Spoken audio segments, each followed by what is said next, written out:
And we are live. Welcome. We say hello to Jelly Beans. We say hello to the elephant in the room. We award Jelly Beans the gold medal for live chat participation. A silver medal adorns the neck of the elephant in the room. Welcome to the I Am the One Who Works Here Now channel. The second channel started by CW Chanter. The third channel to be used, hey, Spooky, a bronze for Spooky. Karis Penn, welcome, Karis Penn. We've just run out of medals, but we have an honorable mention, and we take this time to say to you, thank you for coming and joining us at the live chat. We are now bringing this channel into the fray of the multi-dimensional experience of CW Chanter,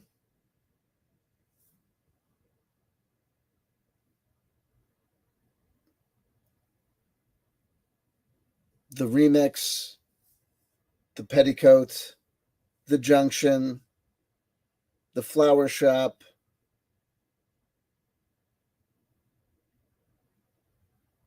the tortured metaphor.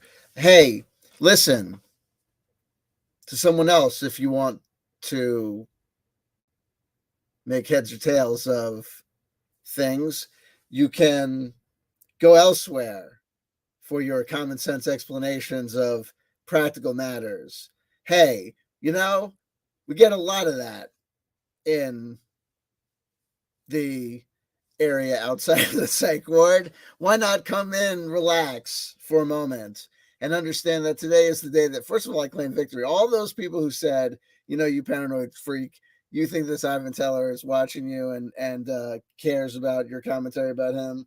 He couldn't give a damn. Your grasp at straws. I say to you, you know what? I don't think so.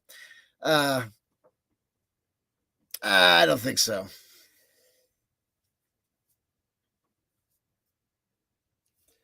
So look, I'm kidding. Well, I'm not kidding. We'll get to that. We'll get to everything. It's too warm. It's too cold. You know what it is? I rushed to the full. I needed to do the slow unwrapping. I needed to open up and then take off. Here we go.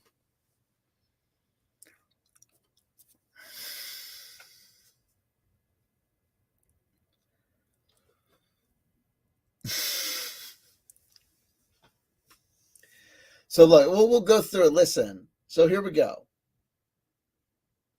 First of all, today's date, February 3rd, 2023, just like 11/11, a number that, a time that we know is not universally significant because it is only digitally significant, right?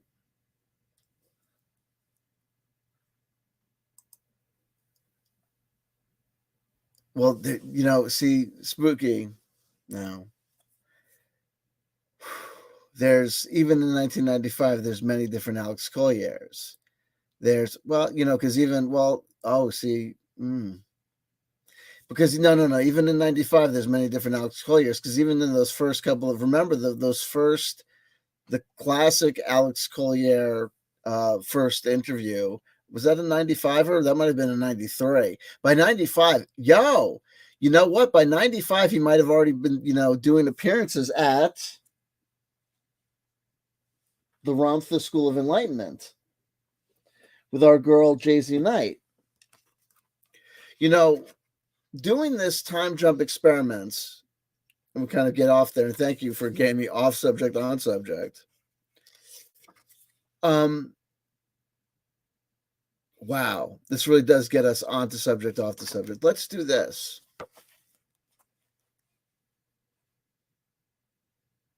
Because we have things cascading into each other, and we have things playing with each other. No pun intended.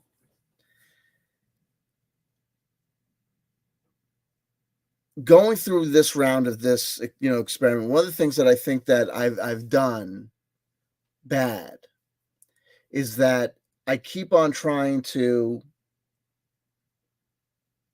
I did not know that. I did not know that. I did not know that Michael Shermer was a one-time Ronatha member. I did not know that. If that spurred his interest or whatever, I'll have to look into that. That's very interesting. Um,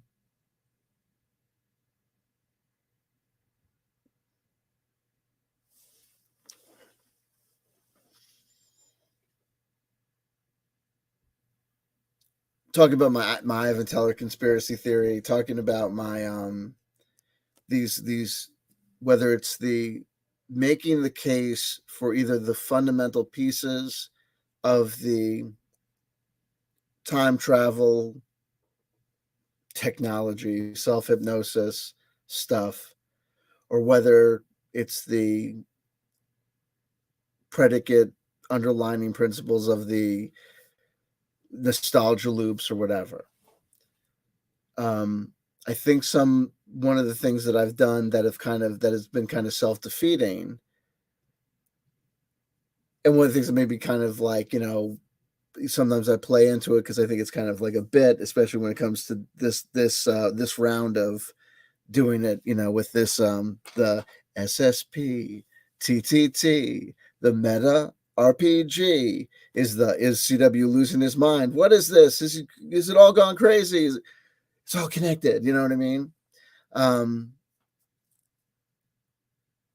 Is the like trying to like always make the point, like, remember, it's 23 and it's 2023 and we're going back on a 20-year nostalgia loop, and always kind of like repeat it. But this is always something that I've always talked about. I feel like I'm always a broken record about being a broken record about certain repeating subjects. So what I want to do is kind of keep myself to touching on, getting the things in front of me that I think are part of the case for what we're reviewing, for what we think could be triggered by our latest round of watching The Strong Arms of the Ma from The Simpsons on the 20-year nostalgia loop, and whether or not doing that individually, collectively, whether or not it would have had any effect on our lives if we had done it individually. Number one, right? Remember this, folks. Like we are, like, this is basically what we're doing. We're saying basically this. Okay, let's assume the impossible about nothing based on no evidence whatsoever. And then, assuming that that's true, let's then assume that, having established that, and we're just assuming that that's been established, we're just going to just give C.W. Chanter the following. Okay? Give C.W. Chanter the following. Okay? If you only listen to music from exactly 20 years ago,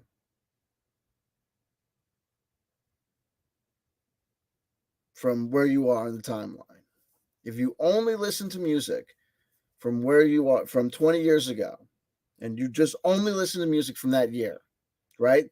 If it's 2023, you only listen to music from 2003.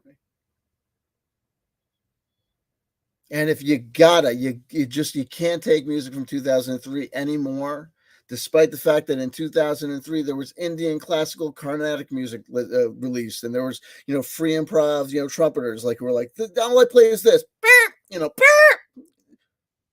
it's about my mother, and there was like 10 of those guys, you know what I mean, in just Cincinnati, despite the fact that there's all sorts of shit going on in 2003, and everything was being recorded because everyone had a laptop and releasing it on CDRs to their nobody who wanted to listen to it, despite the fact that there's infinite amount of music in 2003, that you could make an argument, right, that like just like the drop of the ocean, kind of like that old expression, like a little bit of the drop of the lake, really kind of is a sample of the whole thing.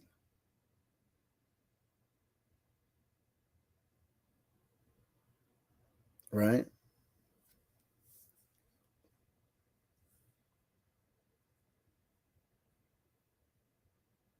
With all the access that we have to music and stuff, through YouTube and through iTunes and through all this stuff with the internet, even through like our phones, even if we're away from a computer, that if you want to stay just in, a given year, like 2003, 20 years ago, you can. But if you couldn't, if it was really breaking your balls or your ovaries or your whatevers, energetic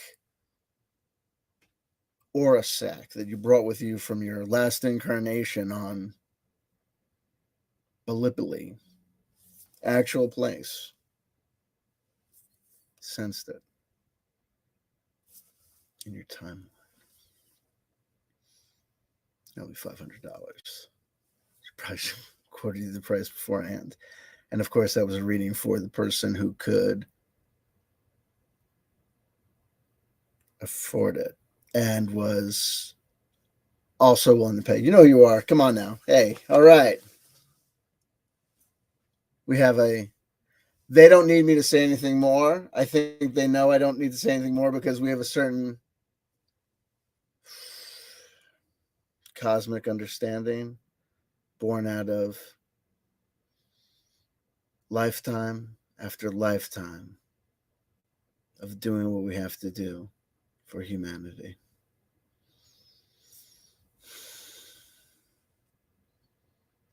May the light inside explode upon the seashores of the cosmic expanses of the universal mother who embraces all within the ovum of your heart.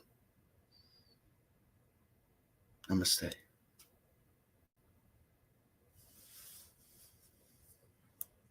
You're all married to God now. You're welcome. You're free.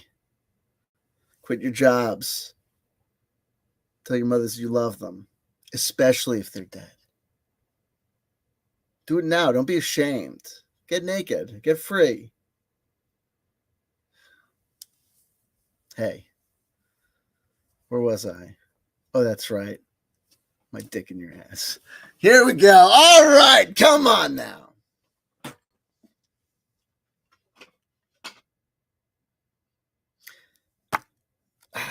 I appeared on Rob Gauthier's on February 1st, 2023. I appeared on Rob Gauthier's something show. I forget what the fucking name was. Let me look at my subscriptions and I'll tell you.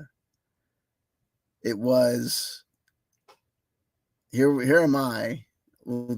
Here we go. The Enlightenment Evolution Hour. Oh God. I'm episode 154, so I'm episode like 1. That's 10. Like, so it adds up. So it's like 1. Hey, look, it all comes full circle. There you go. All right. The ET Whisperer, Rob Gauthier. That was 1 day ago. Now check this out. Here, let me do this. I don't think my subscriptions are like abhorrent, so hopefully nothing offends thee, or is like too like. I can't believe you subscribed to that. Ultra perv. Yeah. You'll see that I'm subscribed to Lauren Pritchard. That's what you'll see. What else? What am I subscribed? Oh, and then also I'm also subscribed to. Well, no, that's. Who am I subscribed? Oh, well, okay. Well, there you go. I'll deal with it. Yeah, that's fine. Whatever. I'll deal with it. Anyway. Yeah, exposed.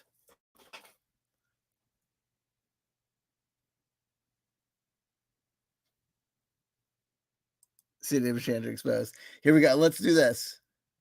And that's the other thing I was going to say. Like, that's the other thing. Genocide. Like, can you start over? I just got here. The other thing I realized was I got to learn to not do that when I'm making these things, these videos about these cases, because nothing makes me sound like more like a crazy like conspiracy theory guy, like the classic guy from the conspiracy theory gifs with the strings and the always like the postcards all over the place, then like always being like, and then going back and like, okay, so Genocide just joined us. Genocide. Okay, so here we go. Here's where we start. So look, let me do this. We got Jay Roach, we got Spooky, we got, okay, so let's read the fantastic comment. Okay, let me do this. Here we go.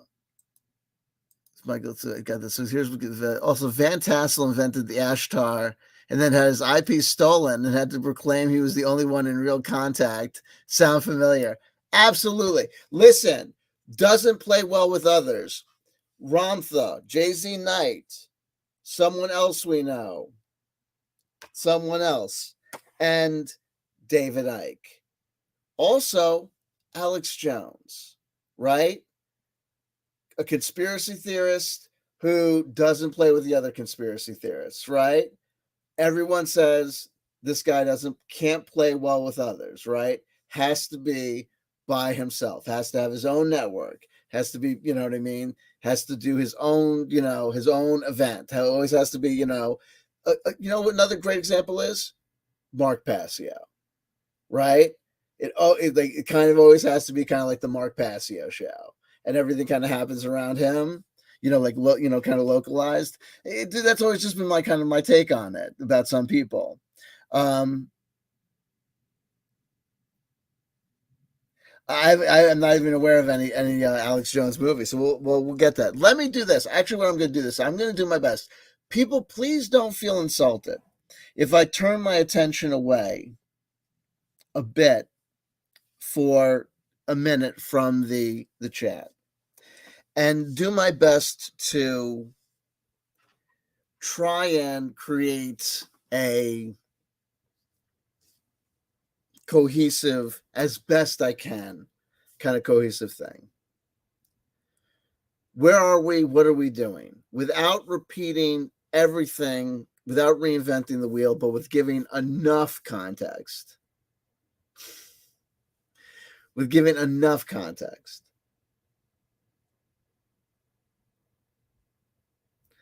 The applied time travel. Oh shit! I was working on a great bit and I fucked it up. Okay. Here we go. Remember, where was I? It was give CW Chanter the following concessions. Here's what you need to concede to me. If you concede the following, here's the things that you need to concede. Number one, everything that's going on today is just basically a repetition of what was happening 20 years ago. That if you look what's going on today, around in the world today, in movies and music and TV and art, everything that's going on is just a repetition of what was going on 20 years ago. Now, that's a statement that would have been very true, especially in the year. No, that's going to get too complicated. Let me stop right there. 20, yeah, so that's that. There's a 20-year nostalgia loop. Everything that's going on today is just a repeat of what was going on 20 years ago. We're just on an endless repeat recycle. That sucks. And it's been going on for so long that we've been repeating it for so long and so long, which is why you basically at this point in 2023 feel as though you've been exposed to everything. Everything's already been invented. You've seen it, you've heard it, you've known it all, right? And that all that's really going on is we're bringing back the 60s. We're bringing back the 80s. Look at these guys. They look just like it was the 70s. And you haven't seen that for a while, right? Hey, does anyone remember ska? We haven't done ska since 1996, right? That's been 25 years ago. Why don't we do ska? Or 35 years ago. Why don't we do ska again? Whatever. It's just a repeat. So, because everything is a repeat of what was going on just 20 years ago, you can weaponize this nostalgia loop and use it to effectively use and do a form of time travel. I have figured this out, and here's how it works.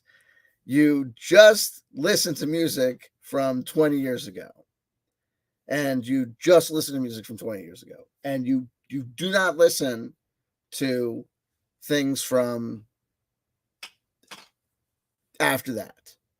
You just listen to things from 20 years ago. So it's 2023. You only listen to things from 2003. Okay? And if you got to listen to something that's from other than 2003, you listen to something that's from before 2003, not after, before. And what would be even sweeter is that if you had to listen to something from before, you listen to something that you knew you listened to in 2003. You basically get the deal. You're trying to entrain your brain to 2003, kind of 2003 vibes. Now, there's some people that say you to do this, you have to listen to stuff that you actually exposed yourself to, that you actually knew in 2003. And I say bullshit, because I am, the fucking Doc Brown. I'm the fucking, Rick Sanchez of this fucking dimension. It's without a doubt. I am, the Aleister Crowley of this fucking, I am L. Ron Hubbard, Aleister Crowley, T.S. Eliot, P.J. O'Rourke. You put them all in a blender and you shove them up God's ass and you say, God, how do you feel? And he says, not so good. And you say, just shit it out, baby. Just go. And he says, I don't know. I don't want to do that. I'm exposed up here. I don't like being in this word example. And you're putting me out here. And it's like, you're God. You bought into this. You want people to worship you and look at you. And you just want people to say, oh, we want to look at you, God. We want to look at your face. He says, yeah, I want to be like, no, you fucking shit it out, God. It's time. It's time to bring CW Champion to the world. It's time to make it happen. It's time. And God's like, I don't want to do that. It's going to be embarrassing. It's going to be like a terrible ordeal. And it's too late. It's already happening. Do it. And it happens. And here we are. And I have no idea what I'm talking about. And that's the point.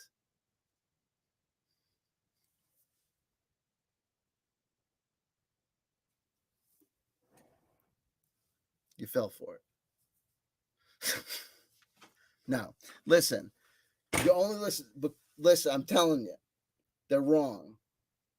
Because of the nostalgia loop, you only listen to stuff from 20 years ago. It works. You'll go back in time. That's the theory. And if you make that concession, like I said, if you give me the following concessions, the concession is that it sounds crazy if you don't give me the concession. If you give me the concession, then if you give me the concession, I'm like some sort of like some sort of space god, right? And if I sound egotistical, can you blame me? I'm bending the forces of space and time in front of you. You know what I mean? I'm playing with the building blocks of the universe in front of you, like they're playthings. Should I not be entertained by my own power? Should I not feel like a god? Should I not delight at my own ability to make and unmake reality as at my will? Live a little. Come on. I mean,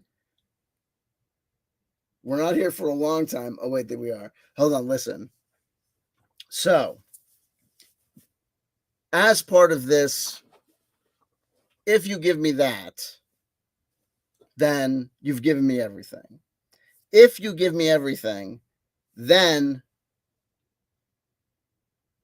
you are in conversation with the man who is prepared to give you the world.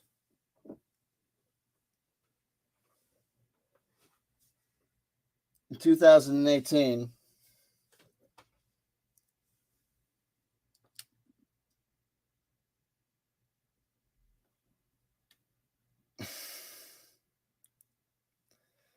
the first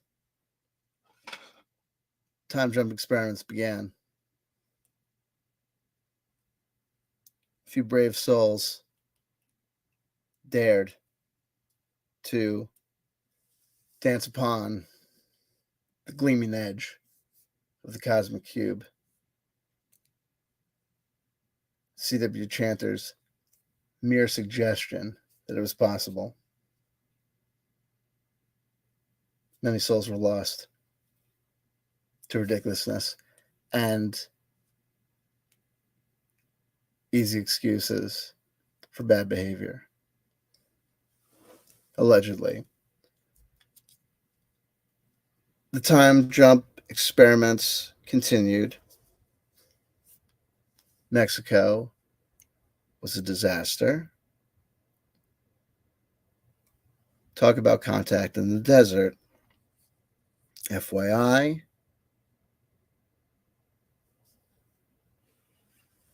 Walter Bosley is no gentleman. He may be a scholar.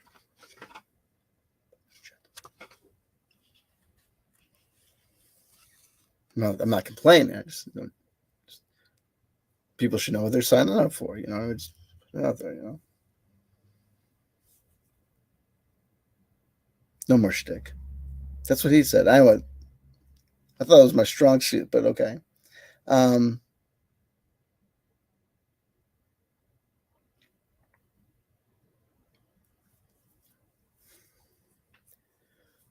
The organized use of the time travel technology kind of fell by the wayside. And in 2022, a lot of my kind of interaction with the community, I felt like kind of fell by the wayside. And over time, a lot of things kind of came and gone. And look, the CW Chanter whole thing had been going on since 2015, and a lot had happened. We did the Secret Space Program Whistleblower School on the tail end of that stuff.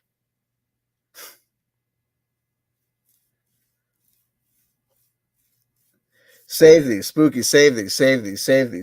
Like, clip them to a clipboard so you can hit me up at the end. Hit me at the end. Like don't stop distracting me. Don't live chat. Never stop distracting me. Do you know what I mean? Like, if I say don't distract me, like, distract me. Fuck me. Like, why am I saying that? I'm there, you know what I mean? And then I'll be like, why are you distracting me? You fuckers. You told us to do this. I'm like, why are you doing what I told you to do? You son of a bitch. Don't you know I'm an idiot? Like,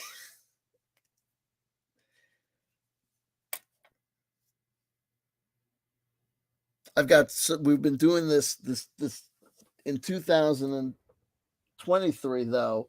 Jumping back into it, I've got the fever for the flavor of a Pringle. I'm back to the time loop experiments. I'm over at my RPG channel. I'm mixing up, and the streams merge. And we start doing this SSP, TTT, the MetaRPG. And how does my brain work? I swear to Christmas, I straight up forgot that the brother that sued me was like so hard up about those three magic letters. I was like, oh fuck! After I came up with the jingle, I was like, this is awesome. And then I'm like, bro, I was like, yo, homie. And then then I said to myself, if anyone ever makes a big deal about it, I'll just say we'll be Super Space Program. And it doesn't really matter. It doesn't really matter the name. It's just basically like CW's MetaRPG. It's just, it's all the player's attachment to other players. It's just basically the same concepts of what we saw over at all of these YouTube channels. This concept of like loose affiliations of people, and it's how to figure out a way to like de-douchify the elements. Like, when I did my own religion of Commonwealth chanting, the whole objective for me was, how do I create a religion that's like inoffensive to me? So after years and years of being a student of religion and saying, this religion is awesome, I like these parts, this religion is awesome, I like these parts, this religion is awesome, I like these parts, but there was always these like critical parts of it that were like offensive, but beyond offensive, that I just couldn't compromise, I couldn't stomach, I couldn't deal with. So like, I just kind of had to figure out like, what were the things that I could tell like universally, like, what did religion do for people? What was I looking for to therefore do for me? And what were the things that I thought like were the things that I thought were like kind of brainwashy or dogma inducing, like, not true or whatever, and try and get like those douchified elements out. And it's not to say that like I was like the guy that, did this, or like no one ever came up with a formulation similar to Commonwealth chanting, or like, it's just basically what, chant every day, read a spiritual text every day, and like have a loose like concept of what that could be, and like trying to figure out a way to like hang out with your fellow people doing the same thing without like keeping the same sort of personal religious freedom for yourself that you maintain with yourself by picking your own thing, with like creating a system without like anyone else knowing that you're doing anything in particular so that you don't offend them. It was just a thing. Like, send me an email at c.w.chanter@gmail.com, or check out any of the many videos about Commonwealth chanting if you want more information about that jazz. But just like that, I'm trying to like de-douchify this concept of like an open source game that everyone can participate in, and try and figure out a way that like you create it tight enough where it can't be exploited, and loose enough. I mean, like, you keep it loose enough. How do I say this? You keep it so it's something. It's not just, oh, what is it? You say to yourself, I'm playing CW Chanter's MetaRPG. And then all of a sudden you're doing it. And everything that you do, that's that. Oh, look, it's a pen in CW Chanter's MetaRPG. Isn't CW Chanter an incredible programmer that is able to program this pen in CW Chanter's MetaRPG? I'm in CW Chanter's MetaRPG because I snapped my fingers 3 times after I said it. It's not that, right? There is a formula to it, and it's a practice, just like the Commonwealth chanting thing is a practice.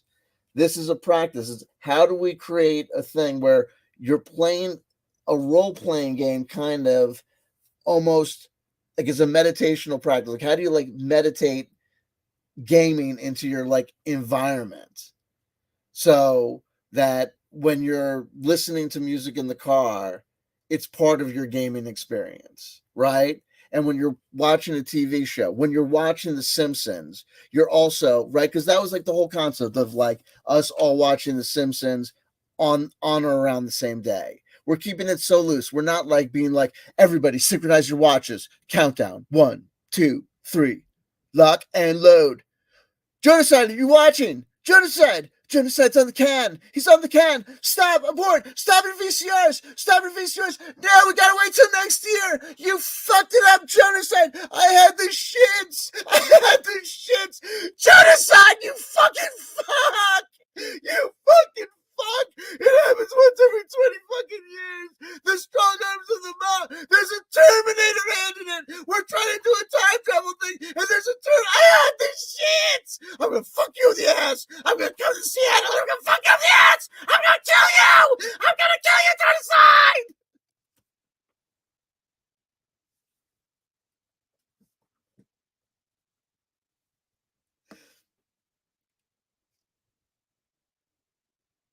Are you not entertained? Come on. Look at this shit. Yo, right? That's what you have to say for yourself.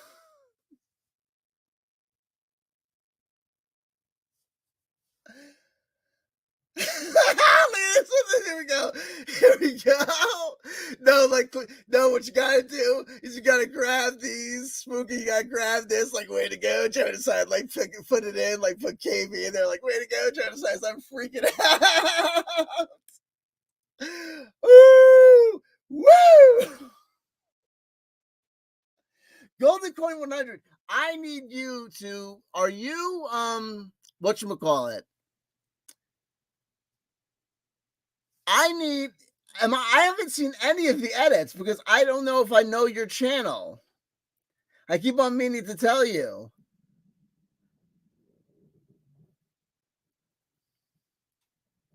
Ugh. I need to, well, let me do this. Da da da da da. Let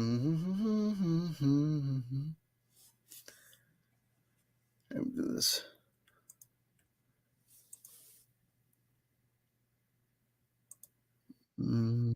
Mute. Here we go. No. Here we go. That's what I'm just. Oh wait, no. Oh no, I know what to do. I'm gonna solve a problem. No, I'm not. You fuck this up. Watch me screw this up. No, screw that. That doesn't work. You're right. You know what? I'm on the wrong channel, so I can't do it. Oh wait, you know what? You know what is easier to do? I'm an idiot. Hold on, wait, watch this. Hold on. Oh no. That's not what I want to do. Hold on, wait. Wait. Oh, I'm 10,000 flavors of idiot. Here we go.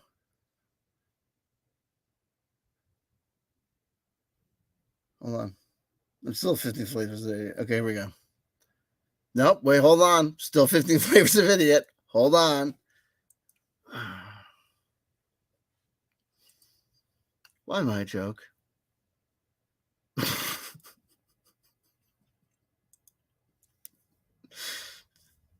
Let's have that out there. Let's have that out there.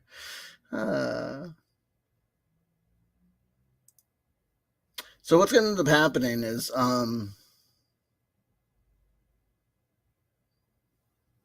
what am I trying to do? Oh, I thought, you know what I thought I was going to do? I thought I was going to be able to, hold on.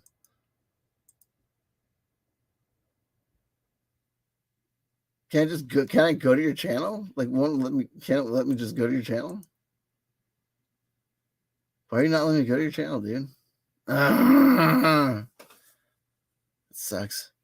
Oh, wait, no. Here, wait. Should I be? Oh, no. Sorry. Idiocy. I'm sorry. This is ridiculous. Why don't I just do this? Hold on. Why am I doing this now? I'm not going to do this now. Stop. Hold on. Oh, my computer. Okay. Stop.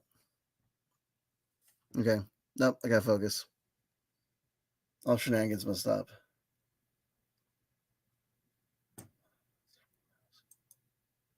Sorry.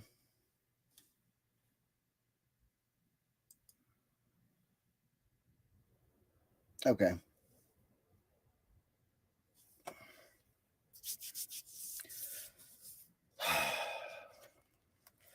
We've watched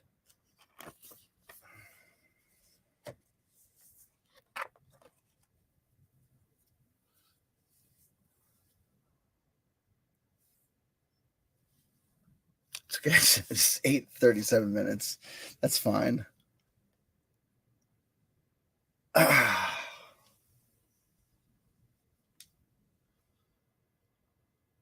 When you're dealing with this stuff, you're trying to make sense of it in your own head. You're then trying to figure out a way to organize it when it's, by its very nature, it's got slippery edges and it's kind of hard to define. So, here's the theory. So the theory is this. Here the premise one. Oh Christ. Premise one, there's nostalgia loops that run through our society. Things are repeating over and over again in media, music, and art. Therefore, if you only listen to things from a specific year or before, kind of religiously, don't go too crazy. You don't have to go crazy. If you don't go absolutely crazy, you'll still get an effect. I've learned this. I've experienced this. I'm an experienced time traveler. It works. If you listen to stuff on this loop very specifically and very religiously and do the same practice for movies, music, TV, art, books, only consume media from a given year, and you stick to that. If it's on one of these nostalgia loops, if it's on one of these strong nostalgia loop years, you may experience some weird effects. This is what I've experienced doing it. This is what other people have experienced doing it. I've approached this in the past as kind of like making the argument that it works and trying to kind of show to people or demonstrate to people the effects that I've been experiencing or whatever, and kind of making the argument. And it's basically, look, if people want to try and do it and kind of go for it, they will. And if they don't, they don't. So basically what I'm saying is, like, I'm learning how to trying to learn how to not repeat myself over and over again, which I'm not doing well, but whatever. Some of this stuff is germane to watching the third episode of The Simpsons that aired in 2003, The Strong Arms of the Ma. This episode of this, whatever you want to call this live stream you're watching now, is the follow-up episode, is the summation, is the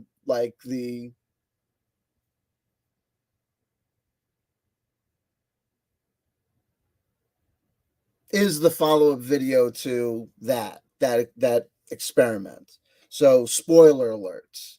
If you have not watched The Strong Arms of the Ma yet, but still want to participate, guess what? You can freeze frame this. You can Schrodinger's cat this whole fucking live chat, me and this whole fucking live chat. You can. Leave. Go watch that episode of The Simpsons, The Strong Arms of the Ma, which aired in February 2nd, 2023. 2/22/2023. Right, whatever it is. Like all those 2s and then 3. It was crazy because I'm all into the 2s. And then today is 2/3/2023. And we've been tripping out on our boy, William S. Burroughs, and his cut-up techniques. And our boy was Mr. 23. That whole 23 enigma. You know where that came from? This dude. Do you know where the 23 enigma was before him? Nowhere. Do you know where all my research indicates that the number 23, that whole 23 that even ended up in a film made, you know where my indications came from? His fucking imagination. Honestly. That whole 23 is everywhere, 23, 23. There's Alistair Crowley and all that stuff. Beyond that, it's showing up everywhere and all that stuff. Until he started saying it shows up everywhere, no one says it shows up everywhere. After he says it shows up everywhere, guess what? It shows up everywhere. Oh yeah, there it is. Just like whoever dingbat said, 11, 11, 11, 11, 11, 11, 11, 11, whatever. And now this dingbat is saying, oh, this guy's a saint. And being like, look at these numbers and look at these numbers and look at that picture and look at that picture and look over there and look over there and don't pay any attention to this man. Don't pay attention to the man behind the mirror. And this girl, Jay-Z Knight, has always been on that world is going to blow up shit. If we thought the apocalypse started for her, I don't know. In with QAnon, we were wrong. I was on Rob Gauthier's show, and since then, after that, the day after that, we watched The Strong Arms of the Ma. So after that, there is definitely things. In my subscription feed, we'll go through my subscription feed and we'll see things. I'll show you things and you'll either say, that's just all whatever, or you'll say, that doesn't mean anything to me. And if it doesn't mean anything to you, it's probably because it's not your subscription feed. It's my subscription feed. The point is, I'm not showing you the stuff saying this stuff should mean anything to you. It's look at me. Look at what I'm experiencing. Look at my notebook. Look at my notebooks full of notes. If you want your world to talk back to you,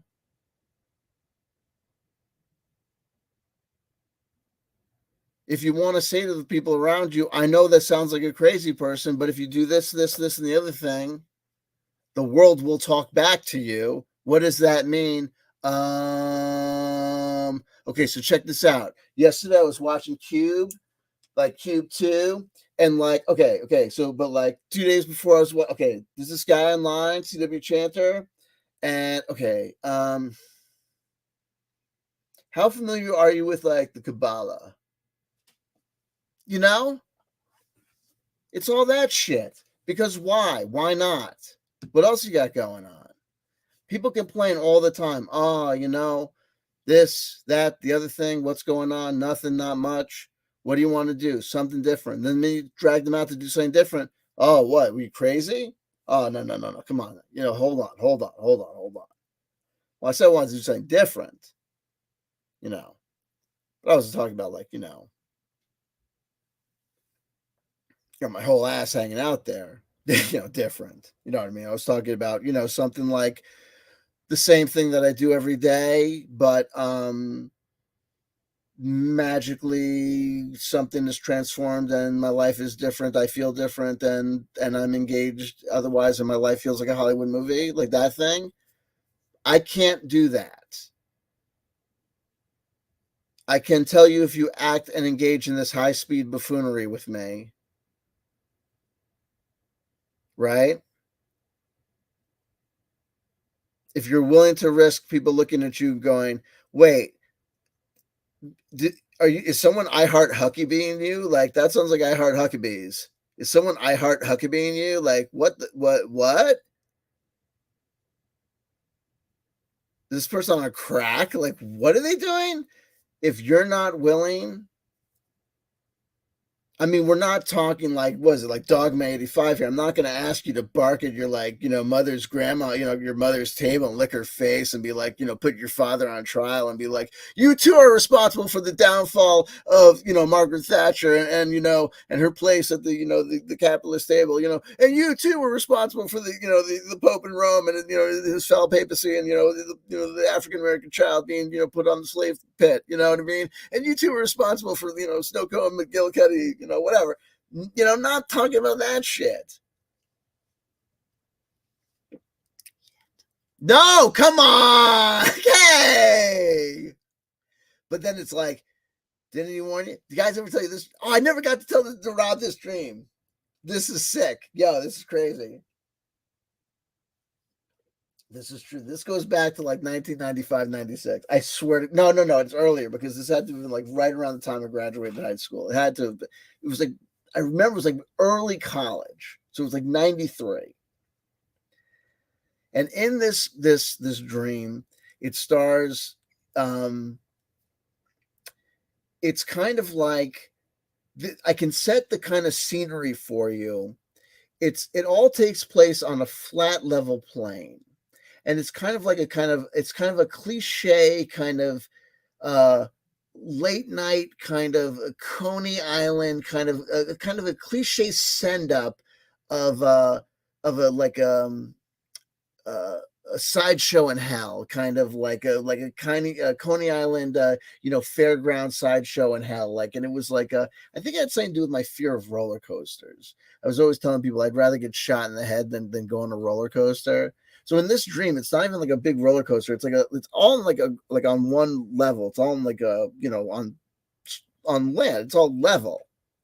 And it's like one of those like little kid roller coasters, like one of those little caterpillar ones that go like up and down like that, but it's like straight level.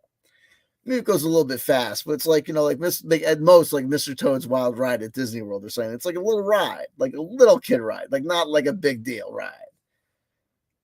And for whatever reason, I'm on this thing, and it's like this, kind of like Tim Burton, kind of like like carnival, like kind of like reds and blacks, and it's a dream, I dreamed this, I swear to God, and it's me, and I'm on this roller coaster car, this little roller coaster car and it's Joe Pesci as the devil. And he's got the little red tuxedo, like the red velvet tuxedo. And he's got the little but it's like the horns, it's like the headband and whatever. And all I know is that I've signed like my soul away to the guy. And I think I signed my soul away to the guy to get off the roller coaster before it like goes on to the thing. And right before I wake up, I swear to God, ironically, the Joe Pesci devil guy looks to me. He goes, remember, kid, just because it's a dream doesn't mean it really didn't happen. Ha ha ha ha ha! You know what I mean? I immediately woke up and was, holy shit, just because it's a dream doesn't mean it really happened. It means I sold my soul to the devil in my dream. That means I really sold my soul to the devil. Right? And I didn't think about it I haven't thought about that for a million years. I don't think I've thought about that dream. Oh God, when was the last time I thought about that dream? When was the last time you thought about a dream you had when you were in 90? I probably thought about it since then, definitely. But I think I probably haven't thought of that. If you told me I haven't thought about that dream in 20 years or 25 years, I could believe that. I could believe that I haven't thought of that dream in 25 years. But for whatever reason, I ended up thinking about it. For whatever reason, I thought about telling that dream to Rob, and I can tell you why. Because I was thinking about this concept, because we were talking about this concept of soul entrapment and this whole concept of how to make this meta RPG work, right? in order for like an imaginary RPG like the time travel experiments to work, it's just like any sort of ritual. Like, what am I doing here? I'm basically taking ritual craft and basically trying to export it to the masses and saying like, don't do it as a form of, try and make you change in accordance with one's will, as some sort of esoteric practice that's some sort of like reverential thing. Treat it like dog shit. Like, just fucking make change in accordance with one's will because because piss on a rope. Because why not? You know what I mean? You only live once.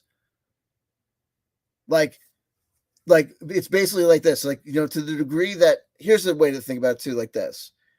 If in contemporary esoteric circles and occult circles, there are people that would say the chaos magicians represent some sort of slackening of standards and things going to shit, and it's where's this, what does anything mean? Oh, you can invoke Thor, but you can also invoke Super Mario. Like, what is this chaos magic nonsense? Like, and then say, oh, nothing means anything anymore, and it's all gone into some sort of postmodern pastiche, and you're gonna call this a spiritual practice? This is nonsense. And to which the chaos practitioners say, you guys are a bunch of stuffy, nonsense driven, just, tradition for tradition's sake. A lot of you guys are just in love with the concept of, England for the English, and, let's be, like all, hoity toity about the standards of the Golden Dawn, which only go back to, like, no offense, the charlatan that came before the charlatan. Like Rosicrucianism, we know, was basically the QAnon of the Middle Ages. You know what I mean? Like, know and understand that all of this stuff is all made up. The Golden Dawn was made up, right? It was made up. None of this stuff goes back to Freemasonry. Was made up. None of this goes back to antiquity. It goes back to antiquity for us, but we're smart enough to know that antiquity still goes back to written enough history to know these guys were jerks. And when we go past that antiquity, we get to people that at this point in our evolution, we don't respect. We get to cave people and stuff, right? When we see people that, except with the exception of our own cultures, where we act like, reverential for the time being, right? That time is, quickly fading, which is what leads to like things like chaos magic and stuff, like things like, hey, let's, like, I love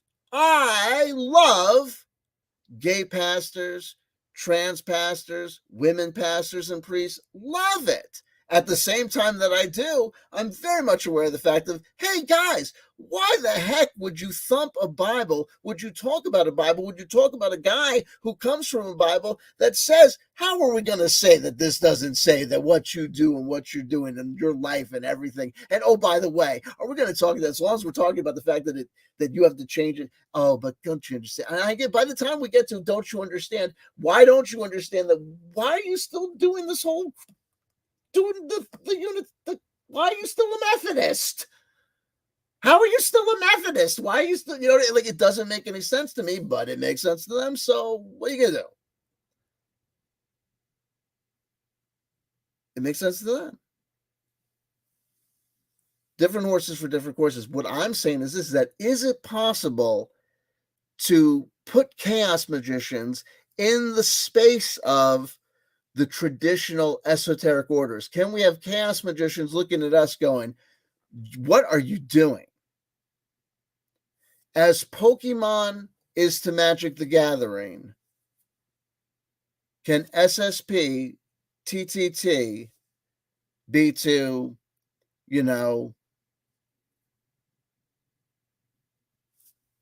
I don't know,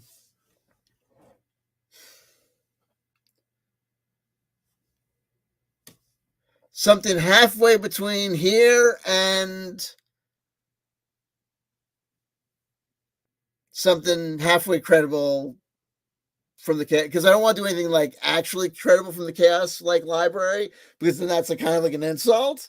So I was like, the whole point is to say like something that's like not like, I want to be like, what's like, I'm looking for something bottom rung, like, oh, Jason Love, like what's like halfway between like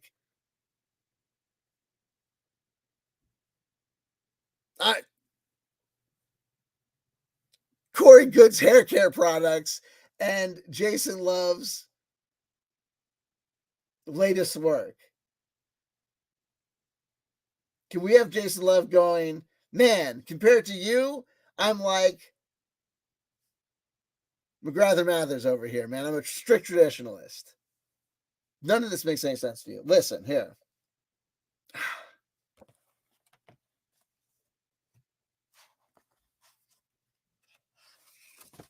Okay.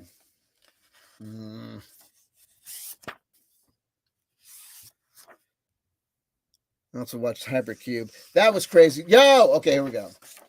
Can I do an interlude? I had another video that I shot late, but then I didn't want to upload it to any of my channels because I was scared that it was going to get like banged for copyright reasons.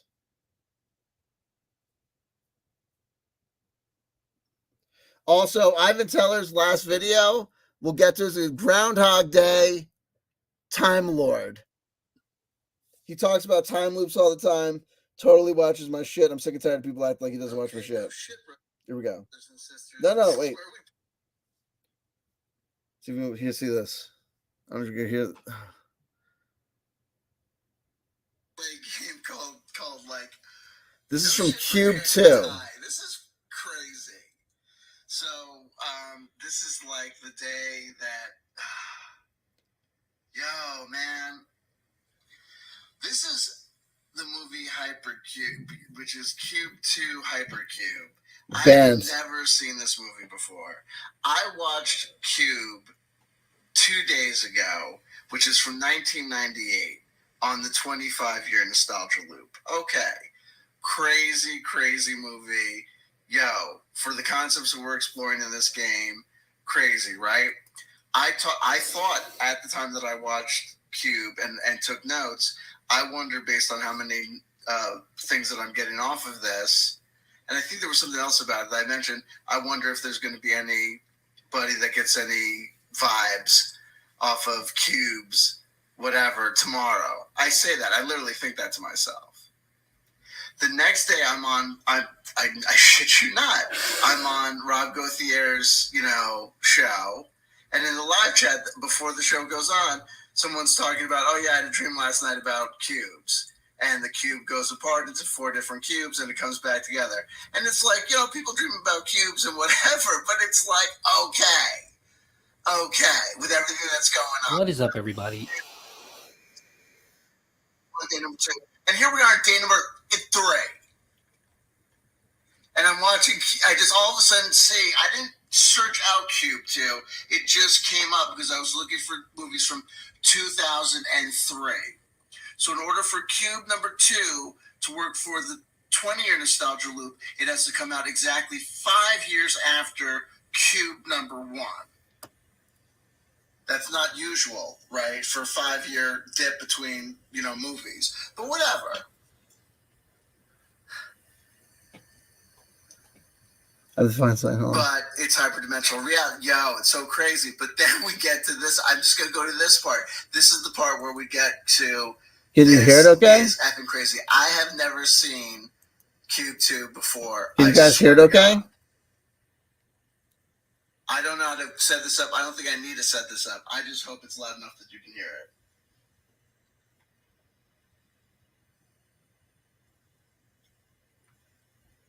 No. Could you just, I don't think you. High-tech genius. His morals make Muammar Gaddafi look like Mother Teresa. Why are you panicking? Because there's throwing anybody connected to this thing in here. Max, you're not connected. Max. This guy's name is Max. Can you keep a secret? Max is going to describe something to us. Sure. I love secrets. Jared designed a computer game called Relativity. Oh my God, watch this. Contestants link to each other over the internet, do battle in a 3D environment using different time signatures. What are you saying? Are you saying that you designed all this? No, just these variable time speed rooms, just the concept. The concept of variable time speed rooms.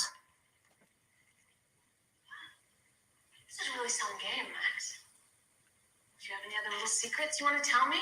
People are dead, okay? I'm not responsible for this. It was just a game. I can't even sell this stupid thing. What's this? I'm involved in a lawsuit. Yo! I don't know. So... Oh, right, you're a lawyer. A company called Cyberthrill stole it from me. Now listen, I cut this off. I end up cutting it off. Motherfucker, yo. How are you gonna say this shit ain't gonna exciting? How are you gonna say this now shit watch ain't this. exciting? I've never seen this movie Hypercube. Yo, what this is the crazy. Fuck? And if I'm saying this sounds crazy to you, that's just because you're not playing this game. If it sounds crazy to you, that you're not playing the game. And the paint is peeling off the walls. Now remember that line: the paint is peeling off the walls. Because I might get, but that chick pointing to her and saying, "Oh, that's right, you're a lawyer." Remember, I'm in all that stuff. If you don't, if a lot of this stuff, if it's not making sense to you, if you tune in and out, I'm not going to spend my time catching people up. I need people that, if you're tuned into the racetrack, you're on the racetrack. If you tune in and out when the things are going a million miles per hour, you can get killed. It's the dude who just also wants to remind you, none of this is his fault, man. I can't even sell this game, dude. Come on, man. I love you so much from the depths of the Hypercube. Oh, lest we forget what. Stop right there. But I stop it, but he goes on. What ends up happening is that in that scene, the character goes on. I cut it off because I thought the scene was basically over, so I cut off the video. But actually, what ends up happening is that the lawyer, that female lawyer, the lawyer that represents the guy that's suing me, not on a quasi unrelated thing, but as equally a ridiculous game and joke, right? Though not quite as funny. Depending on how you think, what Cube 2 is as a comedy was not quite Porky's 2, but definitely funnier than Porky's 1. Anyway, he goes on to say that he's involved in this lawsuit with this company, and she goes, you settle. And he goes, why? And she goes, oh, they're just a front for they're a front for this military industrial investment company. So it turns out that they're basically basically a bajillion-dollar company. So it's pretty funny. So if that doesn't reach out to you, that's not primarily. That was just something that I ended up seeing. That was something else that I wanted to share with you. And it's stuff like this. There's no way to get these things onto the record clean without sounding like a maniac, I don't think. So I'm going to just embrace it and just kind of get what I need to get regarding the episode, The Strong Arms of the Ma, on. Number one, the point is we're not watching these things from 2013 or on a 10-year loop, or 2003 on a 20-year loop, or from 1998 on a 25-year loop. We're not watching these things necessarily because we like them. If you can see a movie like Jason Albert shouts out, a classic movie like Big Lebowski, if you're on one of these loops and there's a classic movie from one of these loops that you can catch or grab, or a classic album that you can rock back and forth like nobody's business, that's fantastic, but that's not necessary, right? So when I'm in rocking 2013, I've been rocking 2013 for like 3 weeks. I'm now coming back into 2003. And I'm going to tell you kind of where I'm at, even though kind of as a player on the game, it's kind of like, against interest, because, you generally, depending on where you are, you don't necessarily want everyone to kind of know where you hang, right? In this game, there are people that you're going to want to associate with. There's no one can die. There's no permadeath. There's no injuries. There's no pain and suffering in SSP, TTT, the MetaRPG, CW's MetaRPG. The MetaRPG that is me, right? It's basically secular Commonwealth chanting. It's basically like, how you like me now? The RPG. Okay?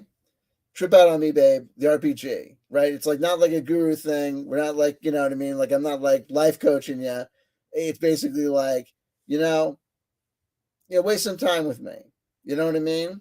And let's be here, and let's, check in on each other. Let's check out the vibe. And if anyone like comes up with any like, sickness ideas, let's talk about it and like, try and get it out of the system.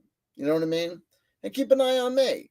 And if I start going nuts with this thing, say, hey, bro, you step it down a notch. Look, I think about these things, and I came up with this rule that I think you're gonna like. And these rules are very, loose and loosey-goosey. Check this out. The love of your life safety valve rule. As, Time Lord, CW ruling override. Okay, so the rule in it's basically almost like an homage to classic tabletop role-playing games like Dungeons and Dragons and Traveler and friggin' whatever, Monopoly and this whole notion of like, the DM's ruling is final, right? You at the end of the day, the buck's got to stop somewhere, and the lunatics can't take over the asylum. If the lunatics take over the asylum, we say hello to Evelyn for you. If the lunatics take over the asylum, there's no more asylum. There's no more lunatics. Death will arrive where once we were hoping that life would flourish. We want good times. We want happiness and fun. We accept that there will be loss. We accept that there will be death. We accept that there will be old age and disease. But in the meantime, and to the degree that we can control for those things, we want to have a good time, right? We don't want to have a bad time. So we want to keep things going. So to keep a game going, to keep the table going, the metaphorical meta table going, there's only one Time Lord, one ultimate Time Lord that resides on the great grand graph paper of metaphorical Cosmo Cube creation. I'm calling the grand centerpiece, I'm currently calling it Mount Whip. I don't know why. Came to me in a moment. On Mount Whip, what's he doing in there? But at the base of Mount Whip, there's all sorts of moving and shaking going on. And, people come in and they come out of, different, frequencies, who's here, who's there? Where are you on the timeline? This agent provocateur is doing something over here in 2003. Over there in 1992. Whoa. What's that guy doing? What's he doing over there? I don't know. Is he on our side or their side? I don't know. Never seen him before. Better send someone to check it out. Who do we have in 92? We don't have anyone in 92. We have no one in 92? No one in 92. No one in 92. Whoa. What was that? I don't know. Something's crack-a-lacking at the top of Mount Whip. Ah, shit. CW doesn't know what's going on anymore. It's Tuesday. But listen, so that rule, that CW's ultimate rulings are final. I had this discussion with a friend of mine, and we were talking about this whole notion of like, we don't want people to freak out. So I have this thing I came up with called the love of your life safety valve rule. As DM, Time Lord, the CW has the final rulings, but there's one override. And the override only can operate in regards to those things that are absolutely personal to you, right? The love of your life safety valve rule override can only do things in regards to one specific individual. They can't CW chanters, MetaRPG has driven my child insane. Therefore, in the name of Jesus, I turn it off. No. But you can turn it off for your kid if they want you to, right? The love of your life safety valve rule. As DMCW is the final rule, but there's one override, but it can only happen in regards to that which is absolutely personal to you. If any individual player of the CW Chanter MetaRPG starts to freak out, he's in my head, man. He's real. He's like Morpheus, but he's like fucking, I don't know. He's like losing his head, man. I don't trust him anymore. He keeps on with the jokes that if he's gonna do something, I see him on my back. I don't know if he's gonna. I feel like he's gonna come at my butt. He's gonna come at my butt. He's gonna come at me small. He's gonna come at me. No, first of all, I'm not gonna shrink. I promise that I will not use my powers as Time Lord to shrink down to be like a 1-inch, 3-inch guy, climb up your butt to get you. Okay? I'm not going to do that to you. I'm not going to come get you the willies. I'm not going to sneak up on you on the toilet on the can and be like, boo. You know what I mean? I'm not going to do that to you. You know what I mean? I'm not going to like fin dom you. You know what I mean? Like, oh, take all my money. Oh, you're the best. Take all my money. You see what I did there? You thought I was going to be like, see. And meanwhile, half of you going, what the hell's fin dom?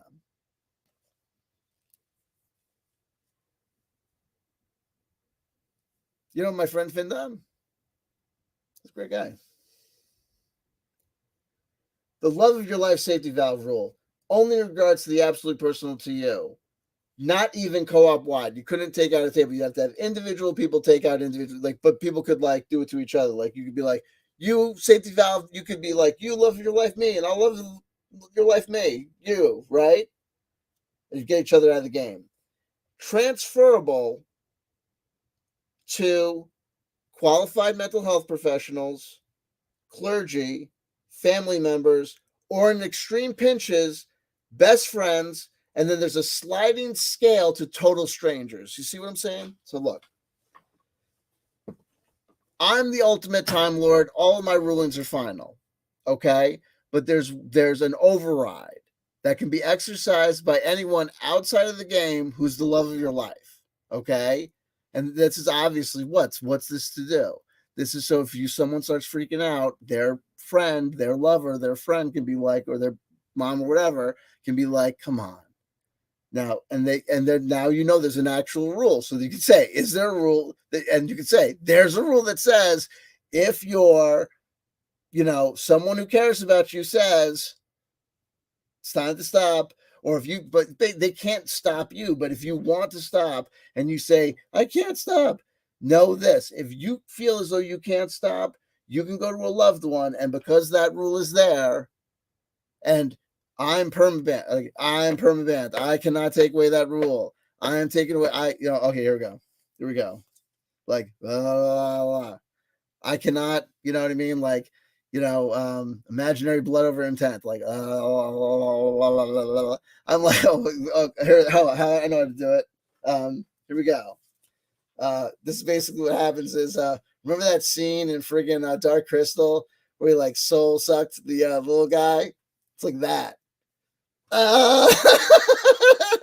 Now I can't take away. So that was me taking away my ability to take away the ability to take away this rule. So like now forever and a day, someone will always be able to prevent me from messing with you. Okay? You know why I'm doing this? Because of gay guys like Simon Parks and Jay Essex.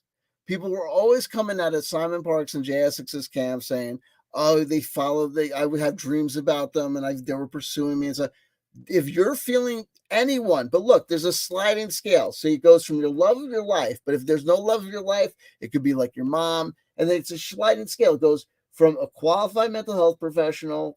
This basically says anyone. It's like basically it says love your life is what it's called, but it could be anyone important in your life. And there's a sliding scale down to total strangers. So if you were like on a park bench, you could be like, I'm freaking out, man. And the total stranger could be like, what are you talking about? You'd be like, oh, there's a guy, he's online, and he made a game, man, but I'm not sure it's a game. They could be like, that's a total fucking game, man. It's like he's playing with your fucking head. And you could be like, that counts. And be like, Just like chief yourself out. If you are ever freaked out by this game, take any opportunity to stop being freaked out. And if you think that you can't be being freaked out by it, then that's why you're not seeing anything. If you want to see shit, if you want the universe to quote unquote speak back to you, you got to invest your time, energy, and effort. You kind of have to kind of lose your mind, right? You have to look for the shapes in the clouds. You can't wait. The cloud doesn't come up to you and say, look at me as I form into a dragon. Oh, as the breasts form and the tail emerges, I'm a mermaid. Holy crap. Wow, that really is a mermaid. It's Gloria, check this out. It's changing again. A fire truck.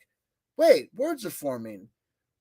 At first I appeared as a dragon. That symbolized the demon inside you that needed to be worked out as a shadow. When I appeared to you as a mermaid, wait, the clouds are changing. It needs to change more.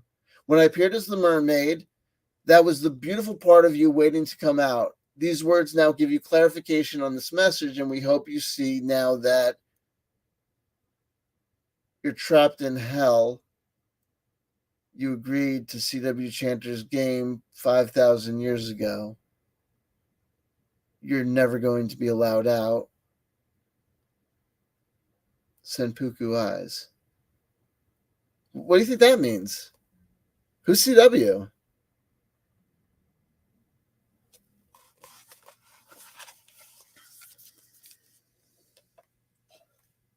I need more water. I'll be right back. Hold on one second. Senpuku eyes. Girl, he's looking at you with those Senpuku eyes. You know you just can't trust him. He looks just like a horse.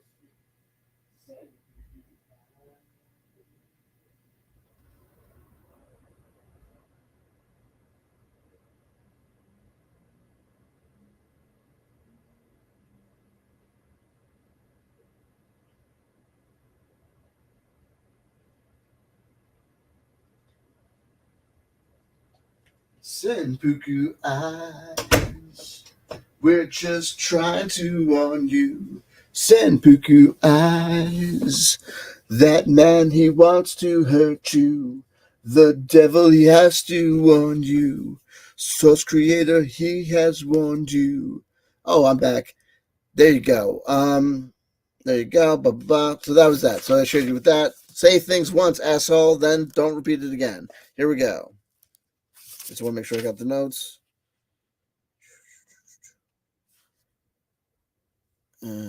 All these notes. Okay, let me just do. I've been here already an hour and 18 minutes. So let me just do the Lisa Simpson stuff. Let me just do the. Also, this process, it reveals things because, Lisa Marie Presley died this year, right? And she died right after we watched the second episode of The Simpsons.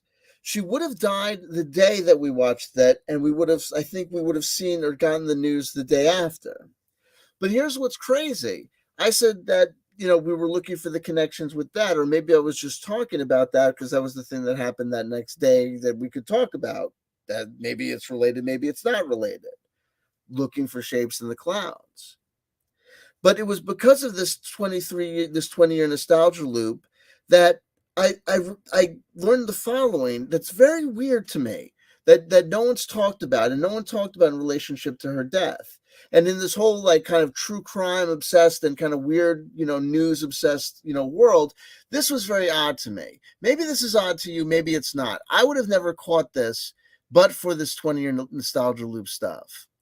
I didn't even look at my subscriptions with you guys yet, but let me do the Lisa Marie Presley stuff first, because I think it's a little bit more interesting. Hold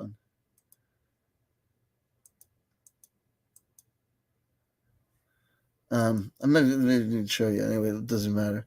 Here we go. So Lisa Marie Presley's debut solo record, To Whom It May Concern, was released on April 8th, 2003. Okay? That's 4 8, 2003. Now, I've been talking, and remember, this is a practice, and I can only tell you my results, and I'm practicing hardcore. So this is my practice. My magic numbers are 2, 4, 8, 11, 22. There's central reasons why it centers around these numbers. So, but I'm also noticing that I'm cluing in, especially that we've been cluing in on this William Burroughs William Burroughs current, that I'm aware that has been going on kind of consistently, kind of coming through the cut up work that's been going on under the surface, or coming through 2022.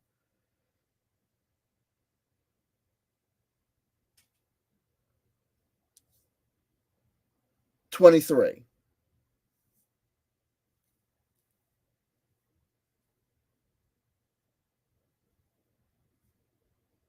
And if I want to talk about what we need to talk about today, I need to talk about a couple things that I saw.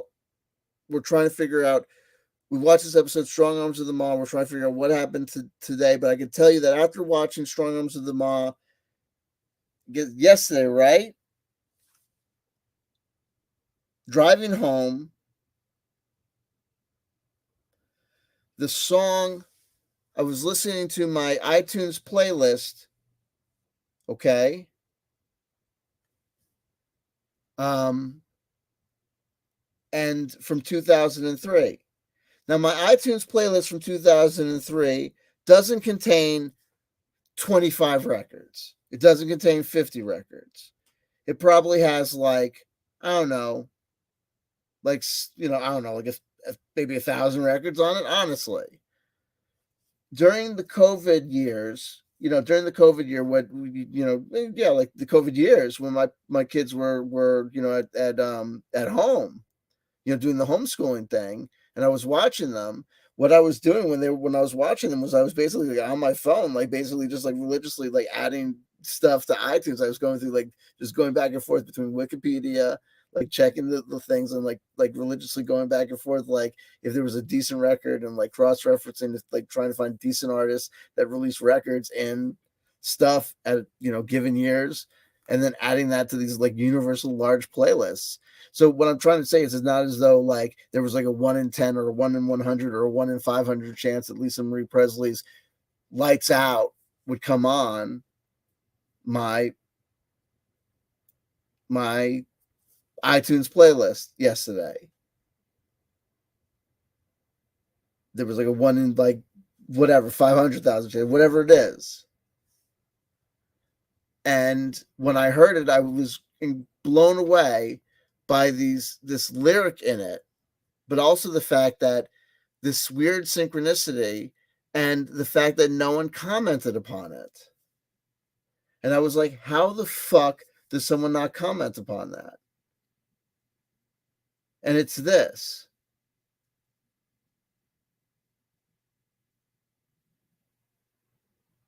Here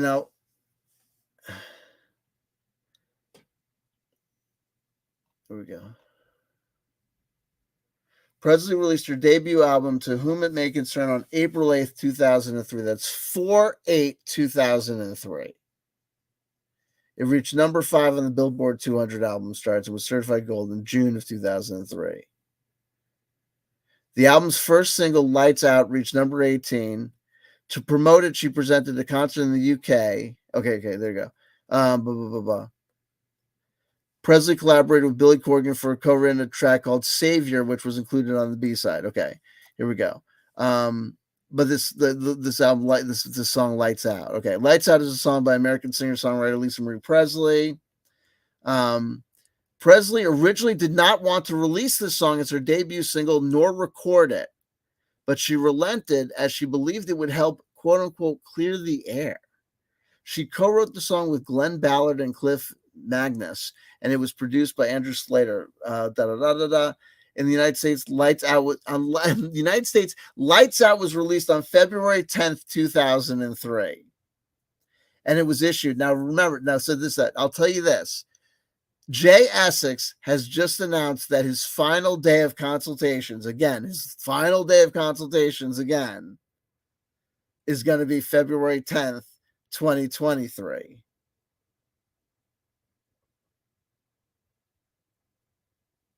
Make of that what you will. He just announced that today, the day after we watched Strong Arms of the Ma. The episode after the episode that we think was the episode that marked her connection to our experience.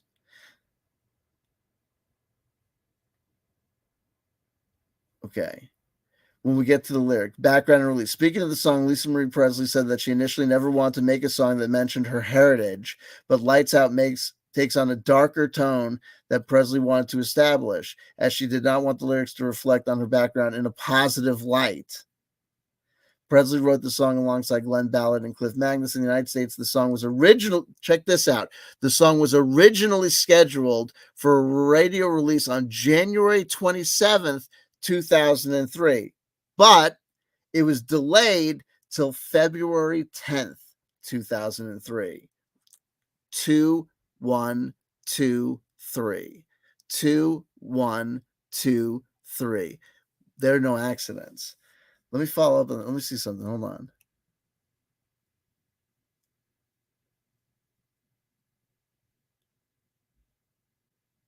Does it give us any information why?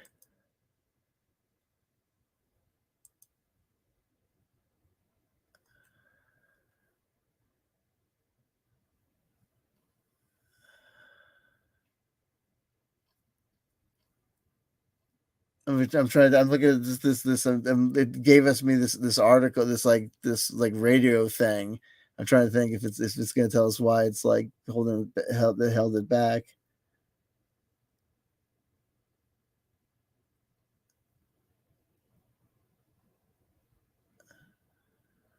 I apologize. I'm doing this research now. Maybe I'll do this research after. Hold on, wait. Oh Christ! This is like a newspaper article that's like for like newspapers. So like this looks like a newspaper for radio people. Jesus Christ! Oh man! Oh God! This is like inside baseball for people who hate baseball. Oh God! Was that a joke? Oh my God! That was like a joke for people who hate jokes. Oh man! Oh Jesus! No! I'm talking about myself. Oh God! Oh my God. No, guys, you have no idea. You have no idea what's about to happen. You have no idea what's about to happen. You have no idea what's about to happen. This is all happening because of the 20-year nostalgia loop. This is all happening because of the 20-year nostalgia loop. Okay? When they ask you, why do you participate in the 20-year nostalgia loop? You're going to tell them this reason. Holy shit. You have no idea what's about to happen. You have no idea what's about to happen. Check this out. Can you see this? Watch this. This is from 2003. You have no idea about what's about to happen. See the spike? I got to make sure you're seeing what I'm seeing. Holy shit. Who do you think is about to show up? Who do you think is about to show up? Who do you think that this head belongs to? Who do you think that head belongs to? Any guesses?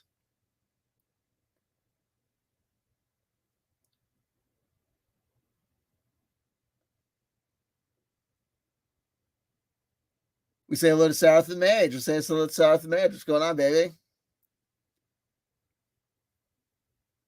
Mark Toronto, hear the song. It's a beautiful song. It's a great tune. Check this out. Yo. It's Glenn Beck. It's hip hop Glenn Beck, yo. Ratings spike when Glenn Beck is on the air. Yo, look at this guy. Oh, snapperoonie, the Glenn Beck program. Oh my God.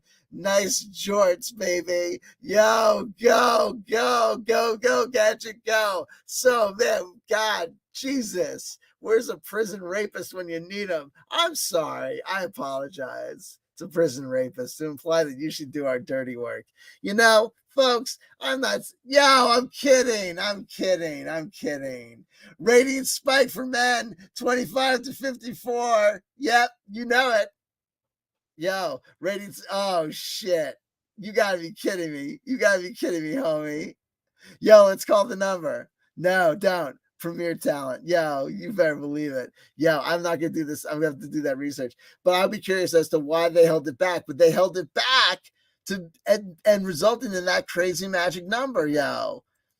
1 2 1 2, like that crazy 2 1 2 1 2 3. February 2nd, February 10th, 23, 2003. Presley stated that's because the lyrics to the song. Here's the thing: the lyrics of the song.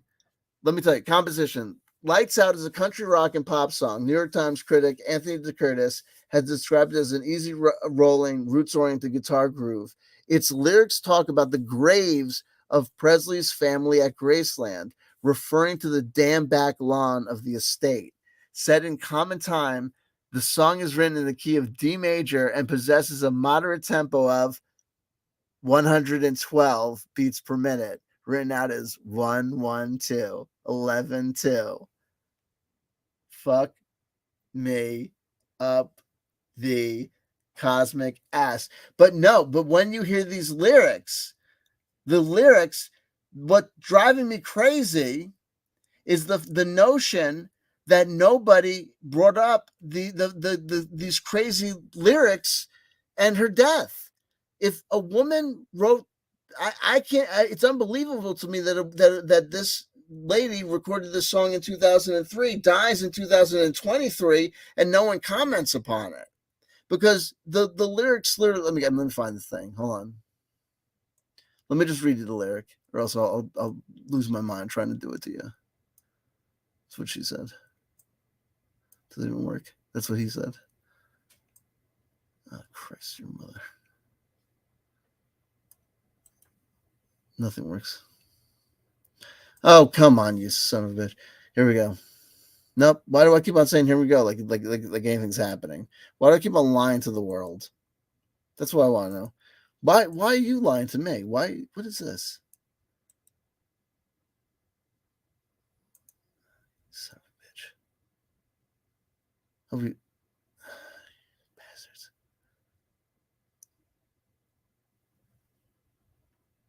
Oh my God. Here we go. I just need the freaking lyrics. Give me the lyrics. Meanwhile, everyone's at home like, I found the lyrics. I got lyrics right here. Lyrics. I got the lyrics. Why is CW still struggling with the lyrics? Is it time to talk about CW's problem with lyrics? Okay, here we go. My God. Here we go. You were a million miles behind, and I was crying every time I'd leave you. Then I didn't want to see you. I still keep my watch 2 hours behind. Someone turned the lights out there in Memphis. That's where my family's buried and gone. Last time I was there, I noticed a space left next to them there in Memphis, in the damn back lawn. And that's the chorus, and it's repeated several times. The fact that Elvis Presley's daughter released a song almost 20 years to the day, almost 20 years to the day of her death, and it contains a lyric about a grave in the backyard, and it was specifically, the release of it was specifically changed to be a specific day in February to make it 1 2 1 1 2 3, like basically make it one, like, you know what I mean, like 2 1, you know what I mean, like February 10th, you know what I mean, like it's crazy, and no one's talked about it except me, and I would have never seen it.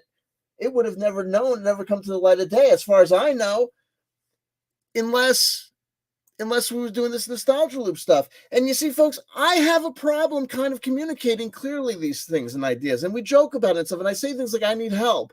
Do you see that Lisa Marie Presley, there might be something significant here? Sarah the Maid, you see? There might be something significant here. People can see that there might be something significant here. There might be, right? To the degree that people think that you see what David Wilcock did with his whole thing, and apparently some people think that stuff's interesting. I see that. I know that I'm connected to people like Jerry Cthulhu, who I'm under the impression thinks that things like these things are interesting. But there's no feedback from anybody when I do it, and I don't know why. I produce things that I feel as though actually does things, and there seems to be like a litany of silence, like nothing happens.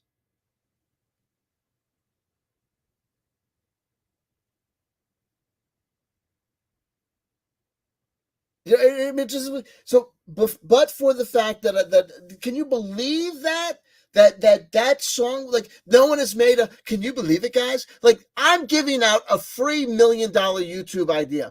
Sarah the Mage, Spooky, Jonaside, anyone who wants that idea, that's one of those, hey guys, did you know this? Here's an interesting thing. Did you know that? The interesting thing about the number 23 and the interesting thing about William Burroughs and the strange connection between Lisa Marie Presley and her father and her death and this, it's set up right there. I just gave it out for free.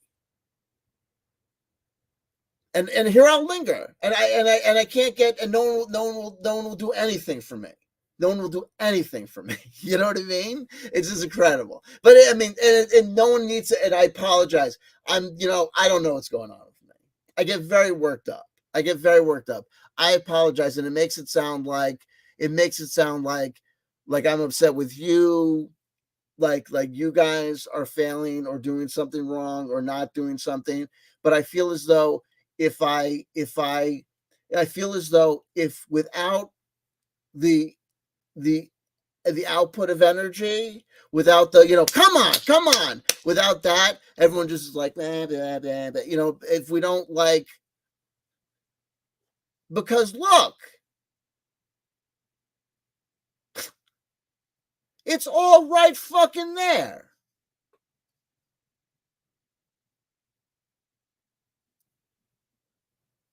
You know what I mean? Thank you. God bless. God bless. So it is what it is. So I'm melting. And that's a good thing. And it'll be fine. No one picked up on that. And I would have missed it. I had even no idea that the song Lights Out. But for the fact that it came up the day after I watched The Strong Arms of the Ma.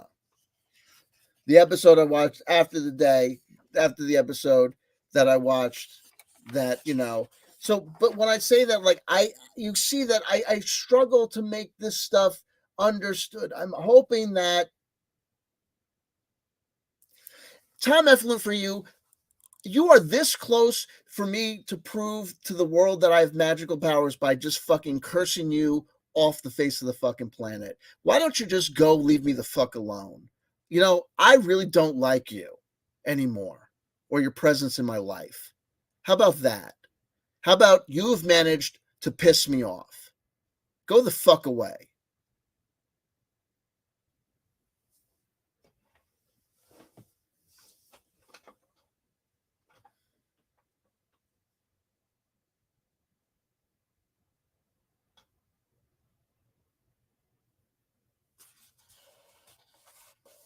Yeah, please no. Have a nice life.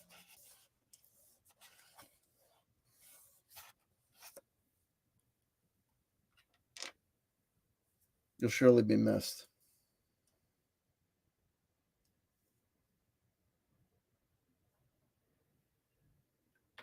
Will you manage to leave?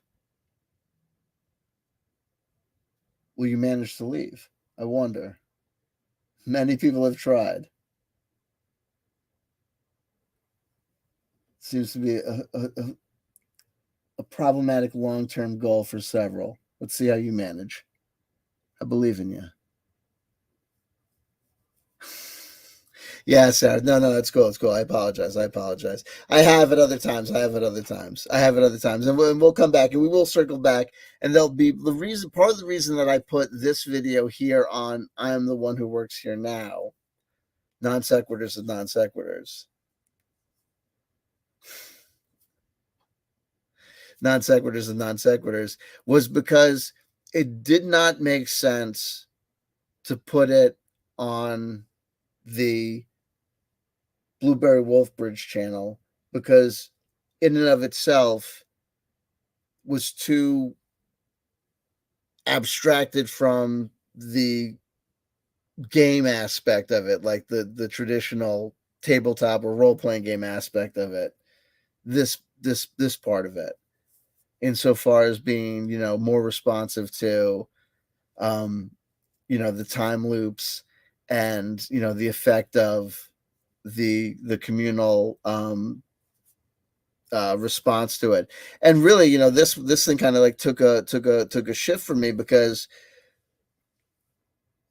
maybe a part of it is the insular nature of practice, and the fact that, as I may have alluded to it when I talked about before, about like, if willingness to go crazy, or willingness to sound crazy at the dinner table, or to people around you, or the notion of magical practice being a kind of a mental health hazard zone.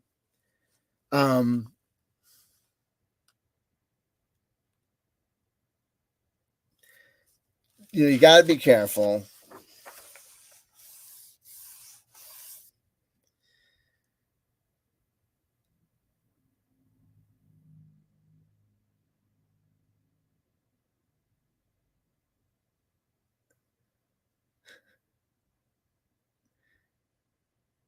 Third episode of The Simpsons from 2003 to 2003.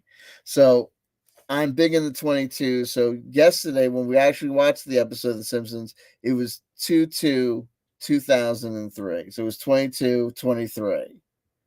So that was crazy for me. Now, the 22 thing is a very particular vibration to me. 23 is a lot more, obviously, spread out there. So when I talk about the 22s, it might be harder to get to my frequency. But that may be, why it makes sense to say that, this is the sort of thing you just kind of have to like hang out here for. Thought so.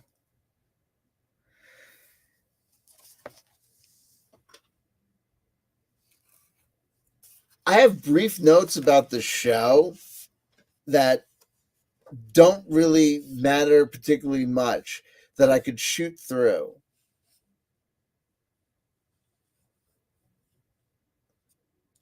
A normalization of human slavery, because at one point, basically it opens up with, F1 for you. I'm gonna tell you something. I really don't know. I kind of almost prefer if you would just fucking leave, because you really.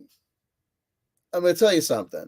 If you stick around, you're sticking around for one more fucking time, or I'm fucking banning you. If this fucking comes up again, I don't know what the fuck happens, but it always fucking happens, and I'm done. I am done with.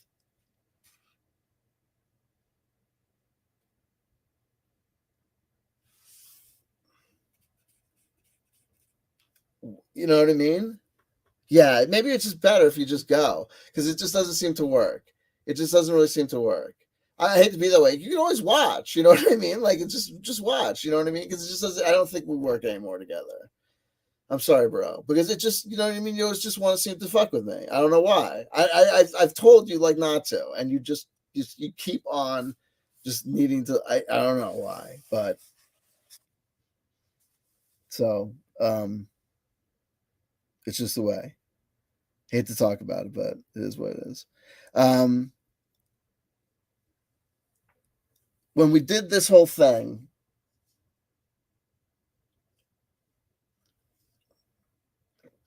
so part of me knew this thing. This part might be part of this. Is like, God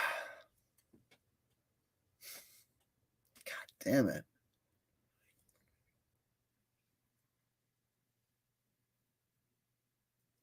No, this is not important. Well, what's important here is that the things that are important are the cyborg hand from that. I can't even communicate it. It's fucked it all up. It's fucked it all up. That's not your fault. It's only okay.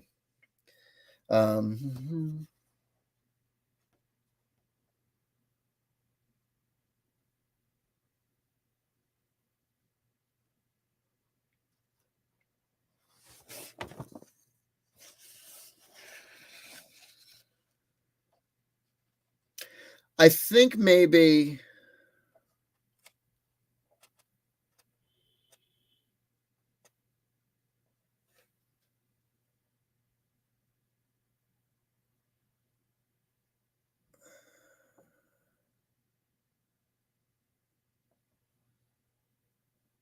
Is it that I can't share?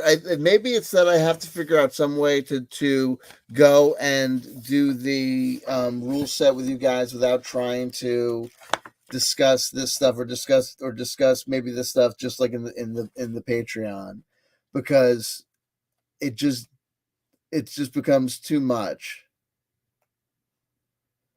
Maybe that it just I think and it's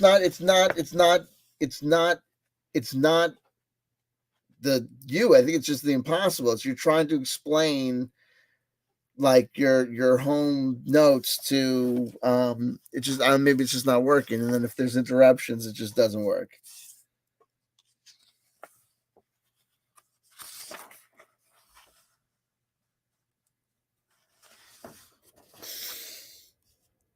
Yeah, but spooky. That's fair enough, but that was different. But that was a horse of a different. That's true, but that's like saying like you know what I mean, like after the knife fight. Yeah, but didn't you say that you said that rough stuff should be expected, and it's a party, and it's not a party until some eggs are broken. Yeah, but I didn't say kill the guy. You know what I mean? You know what I mean? It's like I hear you.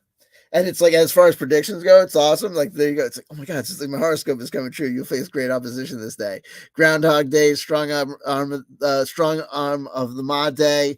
Learn today about Lights Out from Lisa Marie Presley, 2/10/03 release.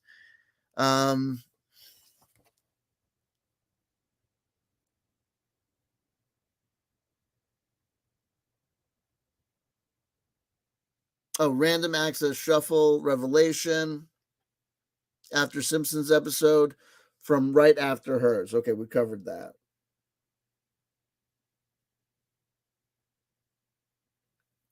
Also learned Cube 2 was released in 2003. Came out in 2003 when the original came out in 1998. And that was also the day after the synchro from Rob's chat from my interview, because on 2/1/2023 I was on Rob's show when people were in the live chat talking about cubes after I just watched the first cube the day before. So, okay, so on January 31st, 2023, I watched the first Cube movie from 1998. Okay? Then I wonder after watching that movie whether, based on how into the loops I was, whether or not people would get a heavy vibe off of it and people would talk about cubes the next day. I literally thought that. For some reason, I thought, will people talk about cubes tomorrow? I thought that. The next day, after having that thought, I watched as people were discussing cubes in Rob's live chat right before my interview with him began. I shit you not. You can go to the live chat and see, and as the interview begins, you can see me say, hey, just last night, I watched Cube, and here we are talking about cubes, and you see people talking about that. Then we watch then we watch that episode, Strong Arms of the Ma, whatever. And then, okay, so then Cube 2 comes out in 2003, which is 5 years after Cube 1, which then puts that on the 20-year loop from us, okay? And that's that clip that I showed you from that movie where that guy's talking about a game that's eerily, some of the elements eerily sound like what we're talking about with our game, too. And the lawsuits and all that stuff. I just started Cube 2. Okay, there you go. By chance, at the time they also started the Simpsons. Blah, blah, blah. These two movies would have to be exactly 5 years apart from this to come together. Okay.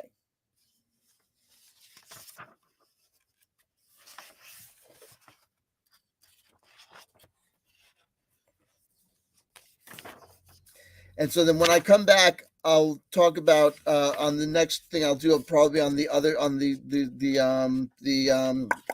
Blueberry Wolf Bridge channel, which will be going over more rules that I have now for the game, which I think makes it come together a little bit more clearer. And I think going through it a little bit more clear when it comes together a little more clear, and then going through the rules again one more time may make it make a little more sense.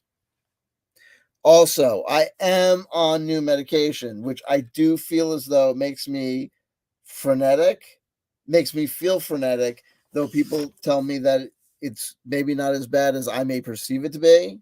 But if I'm on edge or seem on edge or seem aggressive or seem snappy, I apologize. But I do think that, me and certain people shouldn't talk to each other anymore.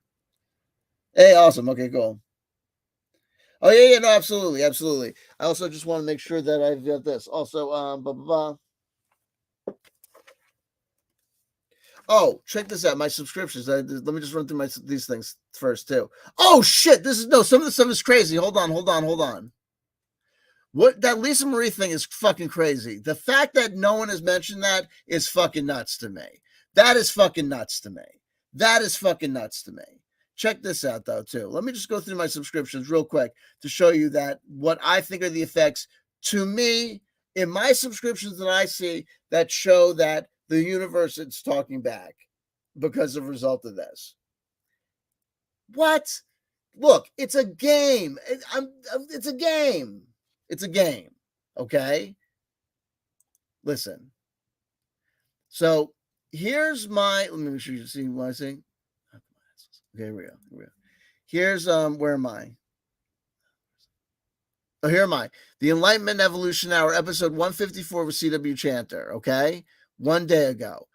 In this episode, one thing I want to point out is I talked at length about Doctor Doom versus the Beyonder. That is not a typical lineup to talk about. Let me argue for the following. I'm going to point out something. You're going to see a Doctor Doom Beyonder thing happen. And I'm going to say this is not like I talked at length about, Batman versus the Joker. And then in my subscription feed, look, someone posted a video vlog or a video essay about Batman versus the Joker. The Batman always fights the Joker. I talked at length about Dr. Doom. And I said, Dr. Doom is no joke. I said, this guy fought the fucking Beyonder. This guy and I said at length, this guy fought the Molecule Man. And I talked at length about Dr. Doom and his fight with the Beyonder. I talked at length about it. That is not a typical lineup or fight to explore. Dr. Doom versus the Beyonder is a rando pick. That's not Hulk Hogan versus Andre the Giant. That's not Hulk Hogan versus, Roddy Piper, right? That's not a typical pick. So when I show you that right after that, look at this. Go up a little. Check this out. Where is it? Where are you? Where are you, bitches? Not you, Prager, you. Get the fuck. There's also shit from here from whatchamacallit. I also talk about the thing with my father being a combination between Darth Vader from Empire Strikes Back and Rodney Dangerfield. That's gonna make a synchro on my subscriptions as well with King Cobra JFS. Trust me. Oh, check this out. Also, here's Tetsubo 57. Okay, 4,000 question challenge number 220. 22. I'm always talking about this guy recently on my RPG channel. And there he is with his 4,000 question challenge. No one ever watches these videos by him that he does with his 4,000 question challenge. He's got a book with 4,000 questions in it. I think he's on a quest to ask them all to himself. When he makes these videos, they get no views. He doesn't care. This is a man who does not give a fuck. He's been on YouTube since 2000. And if YouTube started in 2005, he was there in 2006, day 2. It's no joke. And hello, YouTube. He makes the exact same content. Tetsubo 57 is great. His video content consists of the following: political, RPG. Here, look at me. I'm building something in my basement designed to kill the fucking mother from Barbarian. No shit. He's all of a sudden out of nowhere, he's oh, look, it's like he took like some like PVC piping and like a bandsaw that broke and like I don't know, like some leather, and he like in case like World War III breaks out and there's like no power. This guy's got like a medieval armory made out of like fucking like scrap metal and shit. Like it's like basically like a post-industrial concert and or the end of the world in his basement. Apparently, it's crazy. Honestly, check him out. King Cobra JFS did a thing that we're gonna show too. But what's the one I'm looking for? This one. What the hell is it? Shit. Where are you, Beyonder? You fuck. You're hiding from me, you shithead. It was right there. Oh, here we go. Dr. Doom versus the Beyonder. Look at this shit. Look at this. Watch this. Hold on.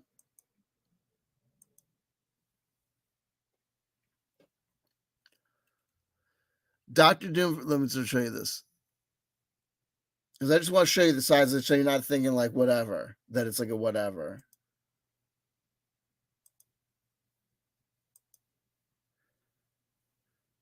Hey guys, what's up? I can't even hear this guy because I can't hear. Is Rob, and I know how much you all love crazy displays of 2.19 million subscribers, 57,000 views one day ago.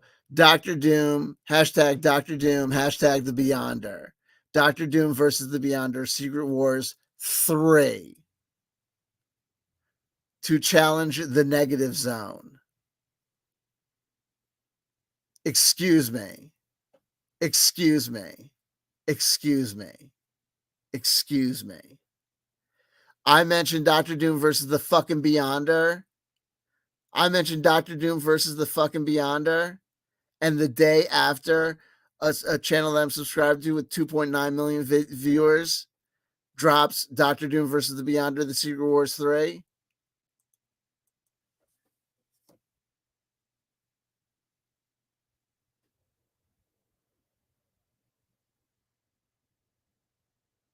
Anything? I mean, what? I mean, or nothing. What? I mean, I don't know. I mean, or nothing, or nothing, or am I just like whistling Dixie? I mean, or nothing. I mean, it is what it is. I mean, if I was showing you now, check this out. Look at this. The multiverse has nothing. Oh no, I'm not sharing it anymore. Here we go. There's another one here. My subscription. Let me find a good one. The multiverse has nothing to do with your decisions. That's a good one. Let's see the other one. The Downfall of Tartaria with Reality Check, aka our friend Jay Widener. That's check that out.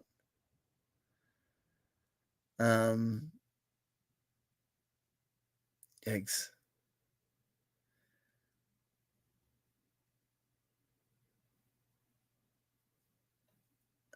Oh, but what I wanted to get was the one with King Cobra JFS where he's doing the thing I wanted to show you. Hold on. Oh Christ. Oh, here we go. Here we go. Here we go. Here we go. Here we go. Here we go.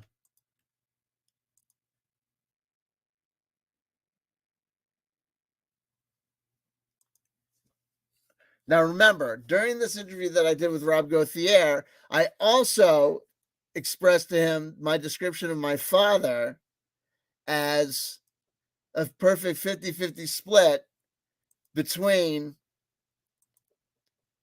Darth Vader from Empire Strikes Back and Rodney Dangerfield from Rodney Dangerfield's character Thornton Mellon from the film Back to School. Okay. The next day, King Cobra JFS does this thing, this short video called Goth Dangerfield. King Cobra JFS was a topic of conversation in one of my earlier videos where one of the RPG guys said, "Oh my God, you're a King Cobra fan too."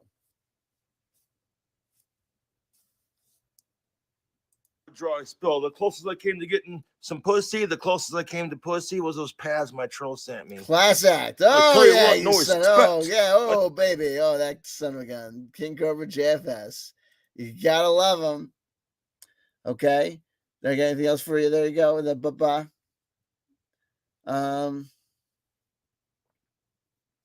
JRI Essex, end of consults, 2/10/2023. 2/10/2023 is also going to be the anniversary of Lisa Marie Presley's single being released 20 years ago with the cryptic lyric. And we've got 13 people watching us live. Folks, so what is it? Is it that? That's right. Spooky Daredevil 2003 loop. There you go. There you go.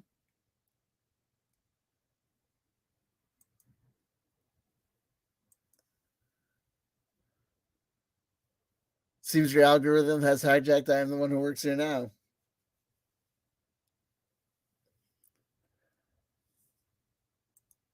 Up. There you go. Here we go.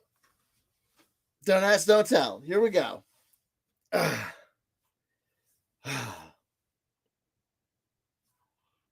There will be bumps along the road. I apologize, but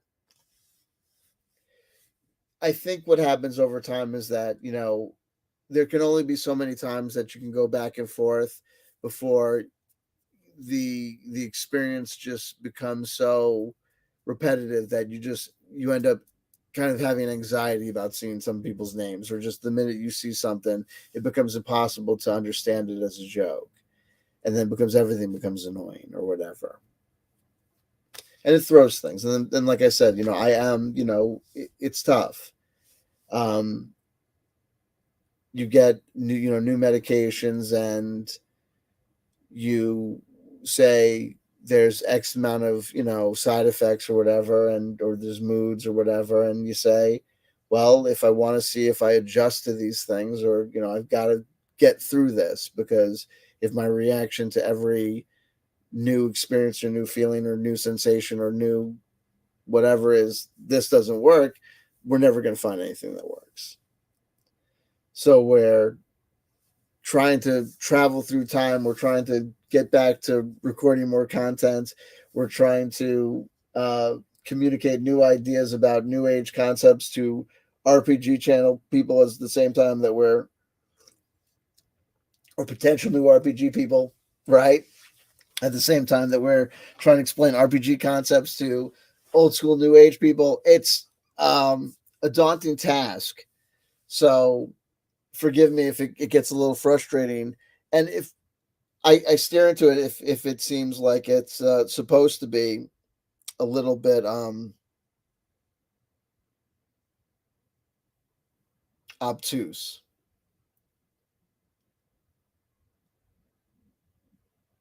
I think it'll get smoother over time, and I think we're going to figure it out.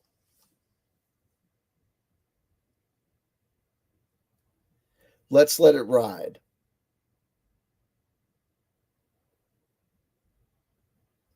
My first urge is to say,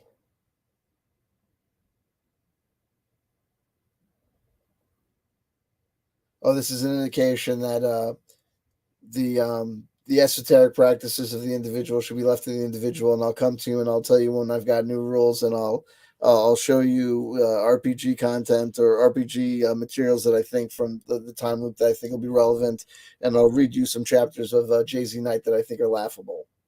And as far as the personal synchronicities that I see, I'll leave that between me and my notebook, because you don't understand. Let's not make any absolutes. Let's still say it's difficult to describe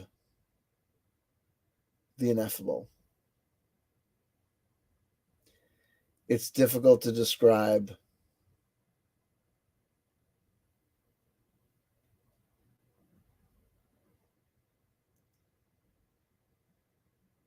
the subtle influence of fingertip gravity on nanospore linguini during the act of love. What can I tell you? I got a 31st century mindset. There you go. Half-Life 2 loop next year. Remember, in December of 2014 will be the debut of December of 2014 was the debut of Rick and Morty. So December of 2024 will be the 10-year anniversary of Rick and Morty. So when that reaches the 10-year anniversary, the wedgie has gone atomic. What else do I want to talk about? I can't do it now because we're 2 hours in. I don't know if I'll be able to do more scenes. I think that may have been blown, but I think I may be out. Yikes. Yeah, no, nothing like that. Nothing like that. Yeah, no.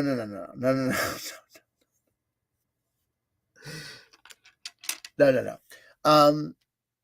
The next video should be, oh yes, thank you. I've got the Oracle of the Shapeshifters by Lucy Cavendish that I've been favoring because it's from 2013. Thank you, Spooky.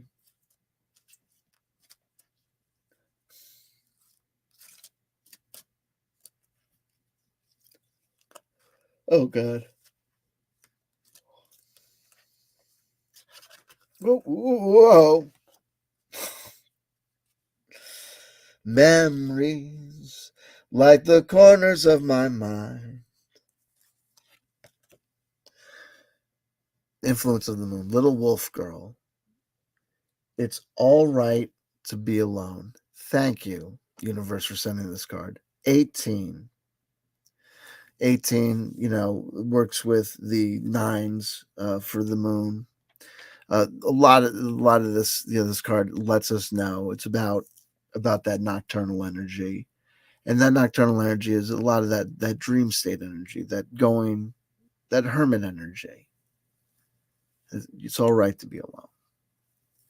Why I said thank you to the universe is because it's letting me know, hey, it's okay to say it's okay also to realize that some of this stuff that you're doing on this time loop stuff is stuff that is going to be either easy to communicate to people or stuff that's just not going to be able to, you're not going to be able to communicate to people. You're going to be able to say, hey, man, like jumping out of an airplane and parachuting. There's a certain amount of it that you're going to be able to describe to people, right? Oh, Sareth is a Cobra fan. All right. Cobra Nation in the house. All right.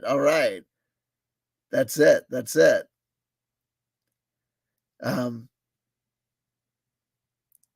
gonna be a Forbidden 4 joke, but I'm not gonna bother with too many angles. I'm gonna get in trouble here. You're gonna try and trip me up. It's funny, Spooky, you say lol sync, because it's funny because with Cobra we could do a lip sync, or like I do some vocal tributes. Here we go.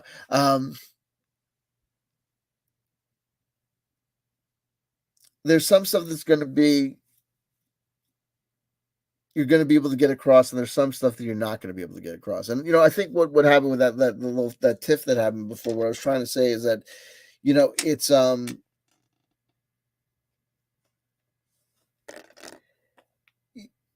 it's very when I find that thing about Lisa Marie Presley, there's a pressure. It feels as though, because February 10th is, X number of days away. And it feels like, that because of this operation, I found this piece of data, and it's like, I should, do something, with it, or someone should do something with it. And it's like, and not having something happen with it, or, that no one noticed it with her. It's like part of, like, why I say things like, wanting to, like, say things like make her a saint. It's like that could be missed. And there's like an interview that there's a piece of data also that dropped with in regards to her, that dropped the night, like, and even the fact that there was, like, that the day after the day that I watched The Strong Arms of the Ma, but after I watched The Strong Arms of the Ma, a Lisa Marie Presley song came on when I made a Lisa Marie Presley connection to the episode that we had watched before. And that not only did that happen, but that as a result of that so-called chance happening, I learned that this amazing coincidence what had happened. And this amazing thing about this song was there that no one had talked about. And also because of that, this guy Tony Ortega has this thing called the Underground Bunker, and he's been covering the Danny Masterson trial. You know, the guy Danny Masterson, he's a scientist. He was on That 70s Show. You know, he was like a serial date rapist. Apparently, he used to just fucking like rape all the girls at Scientology. That's what it's on trial for. Like, not all of them. Like, it was just one girl that came forward. Like, whatever, and they're like. Scientology is like banging the shit out of her, no pun intended. Like, whatever. Look, Tony Ortega's Underground Bunker. Look at him on YouTube. Whatever. But he had someone. They had like a 4,000 word article or something like from Lisa that was based on a Lisa Marie interview or something that someone had done with her that they put into an audio file that you can now hear, where she talks about like Scientology pressured her to divorce Michael Jackson. It's like the craziest thing. Like, she was like trying to save him or something. It was like the nuttiest thing. And that like when she first got to Scientology, like they treated her like crap. Like, it's like nutty. It's like they treated the Elvis Presley's daughter like shit. Like, because she wasn't the big deal, because she wasn't Priscilla Presley. It's like the zaniest fucking thing. It's like the craziest thing. And like that happened the day that interview with her, like that, not interview, but like that piece of data dropped, that the Tony Ortega dropped that data the day, like that day, you know, like what the fuck are the odds?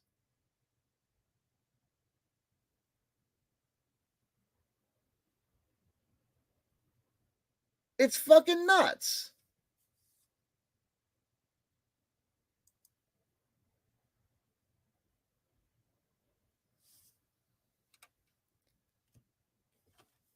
I'm going to the book. Fuck, I'm going to the book because it's 2013. So straight up, it's a holy relic because now and everything, because you do this shit, because we do this shit, Lucy, this wasn't that special to me. It was whatever it was. I got it because I was all into this gal Jasmine Beckett Griffith. I was into her art, and so I was getting Oracle cards with her stuff on it. So it was Lucy Cavendish along for the ride. It's not that bad at first, but then working with her, and then it's on 2013. So all of a sudden, oh shit, I'm like, then all of a sudden it became super special because I'm looking around, oh man, I need stuff from 2003. I need stuff from 2013. Oh, what's this deck? What's this deck? Oh, yeah, I thought it was good for like Thanksgiving times or whatever. What year? Oh, shit, 2013. Perfect. It works. And we've been rocking it since. And I opened right to it. Card 18, Little Wolf Girl. Message. It's all right to be alone. Reading the words of the immaculate, fantastic, sexually provocative, want to suck her toes, Lucy Cavendish, because I'm nasty, my puckish nature, my slutty aplomb. That's not what it says. That's me. Sorry. About Little Wolf Girl. This small girl who changes in the woods under the full moon into a creature wild and undomesticated remains gentle, soulful, and true to her essence. She wants you to know your solitude is your sanctuary. She wishes for you, too, to know you are changing and showing more of your true self. Should probably stop that, right? She wishes you to know that while these changes will be empowering, at first they make you vulnerable, fragile, and open. Oh, Lordy. As she is if you gaze deeply into her eyes. You must wear a symbol of what you are becoming at this time. Where's my psycho symbol? Psycho symbol, unite! Sign of the douche! Sign of the cock! Sign of the dweeb. Who invited Charlie? Get out of here, dweeb. Meow. Okay. You must wear, but she doesn't take on that which you wish to change into. Where's my huge cock? Become your talisman, and it holds great magic within it. That's what she said. Choose this alone. Uh-oh. Told you already. Little wolf girl speaks. I am alone. This is a good thing. I am not sorry for my solitude. I will defy boundaries, expectations, and the labels others wish to place on me. For this moment, I stand alone. I am by myself, and that is all right. I am changing by myself. I can change without influence. Perhaps you are changing too. You are like a tree or a snake, and you are shaking off the dusty, too tight skin of the past, of your exile from the world of nature, and most of all, of the words others have used to describe you. You are awakening from a prison of conditioning and thought and freeing yourself for a future of true, authentic, powerful, blissful, and sometimes testing times and lives. You are changing. Your new sensitivity will help many people connect more deeply to the physical world, which is continually feeding with imaginary energy and messages. But before you can achieve great things, you must change, even if the only change is to choose courage to be alone. Divination. Your changes are becoming conspicuous to others. Oh, really? Well, gee. And we say hello to Renee, Miss Jonaside. All right. Yeah, absolutely. So for now, be sure to keep the changes safe while you nurture them. Well, that goes along with what I was saying, right? Now is neither the right time to proclaim them loudly. Oh, whoopsie doodle. Should have read that part before. Oh, whoopsie, no. Uh-oh. Nor is it time to be mysterious. Oh, well, okay. Well, so we're 1 for 2. Okay, all right. Here we go. Things are looking. It is okay. Here we. It is wise to allow them to simply happen. Okay. Some will notice and give their support. Hey, she's all. I love Lucy Cavendish because she's also one of those dear ones as you move through life. There will be times of opposition, and there will be times of free flowing, and there will be times of sunshine, and there will be times of darkness. But as we move forward, we always remember that through these times of great change and consistency, move forward and go back and forward and back, and always sleep and sometimes rest, and always eat healthy in Atlantis. I love you. I love you. Some will notice and give their support. Others will notice and give their disapproval. Fuck those mothers. She didn't say that, I did. You must learn to discern what advice is wise. Be not needful of approval and flattery, or of condemnation against which to rebel. Just keep on being your true self and give yourself space and solitude. Allow the little wolf girl to show you how. Then you will know when your true self will be revealed.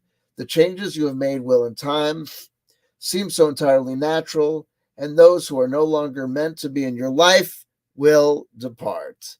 Do not worry, just keep on becoming and be, for now, in the best company of all, your own. So the kind of the upset, whatever, it's this, is that it's no one's obligation to get it. Right? It's no one's obligation to be impressed by a particular 20-year nostalgia loop Simpsons experiment or the specific implications of a particular technique or methodology. It's not. I have to just have the faith that I have had in the past to just continue to work. At one point, it occurred to me that all I really needed to do was not overthink it and just keep doing, just keep working, just keep plugging at it and coming here, and if it's not easy to communicate, keep on working on communicating and trying to find a way to communicate it, and try again. And so we do. Okay. And what I've missed, there will be opportunities to come back and take a swing at repeating again. At 2 hours, 20 minutes, and 33 seconds, I bid you fond-adieu. I love you. I love you. I love you. If nobody told you they loved you today, somebody just did. That's somebody CW Chanter. Make of that what you will. I love you. Peace.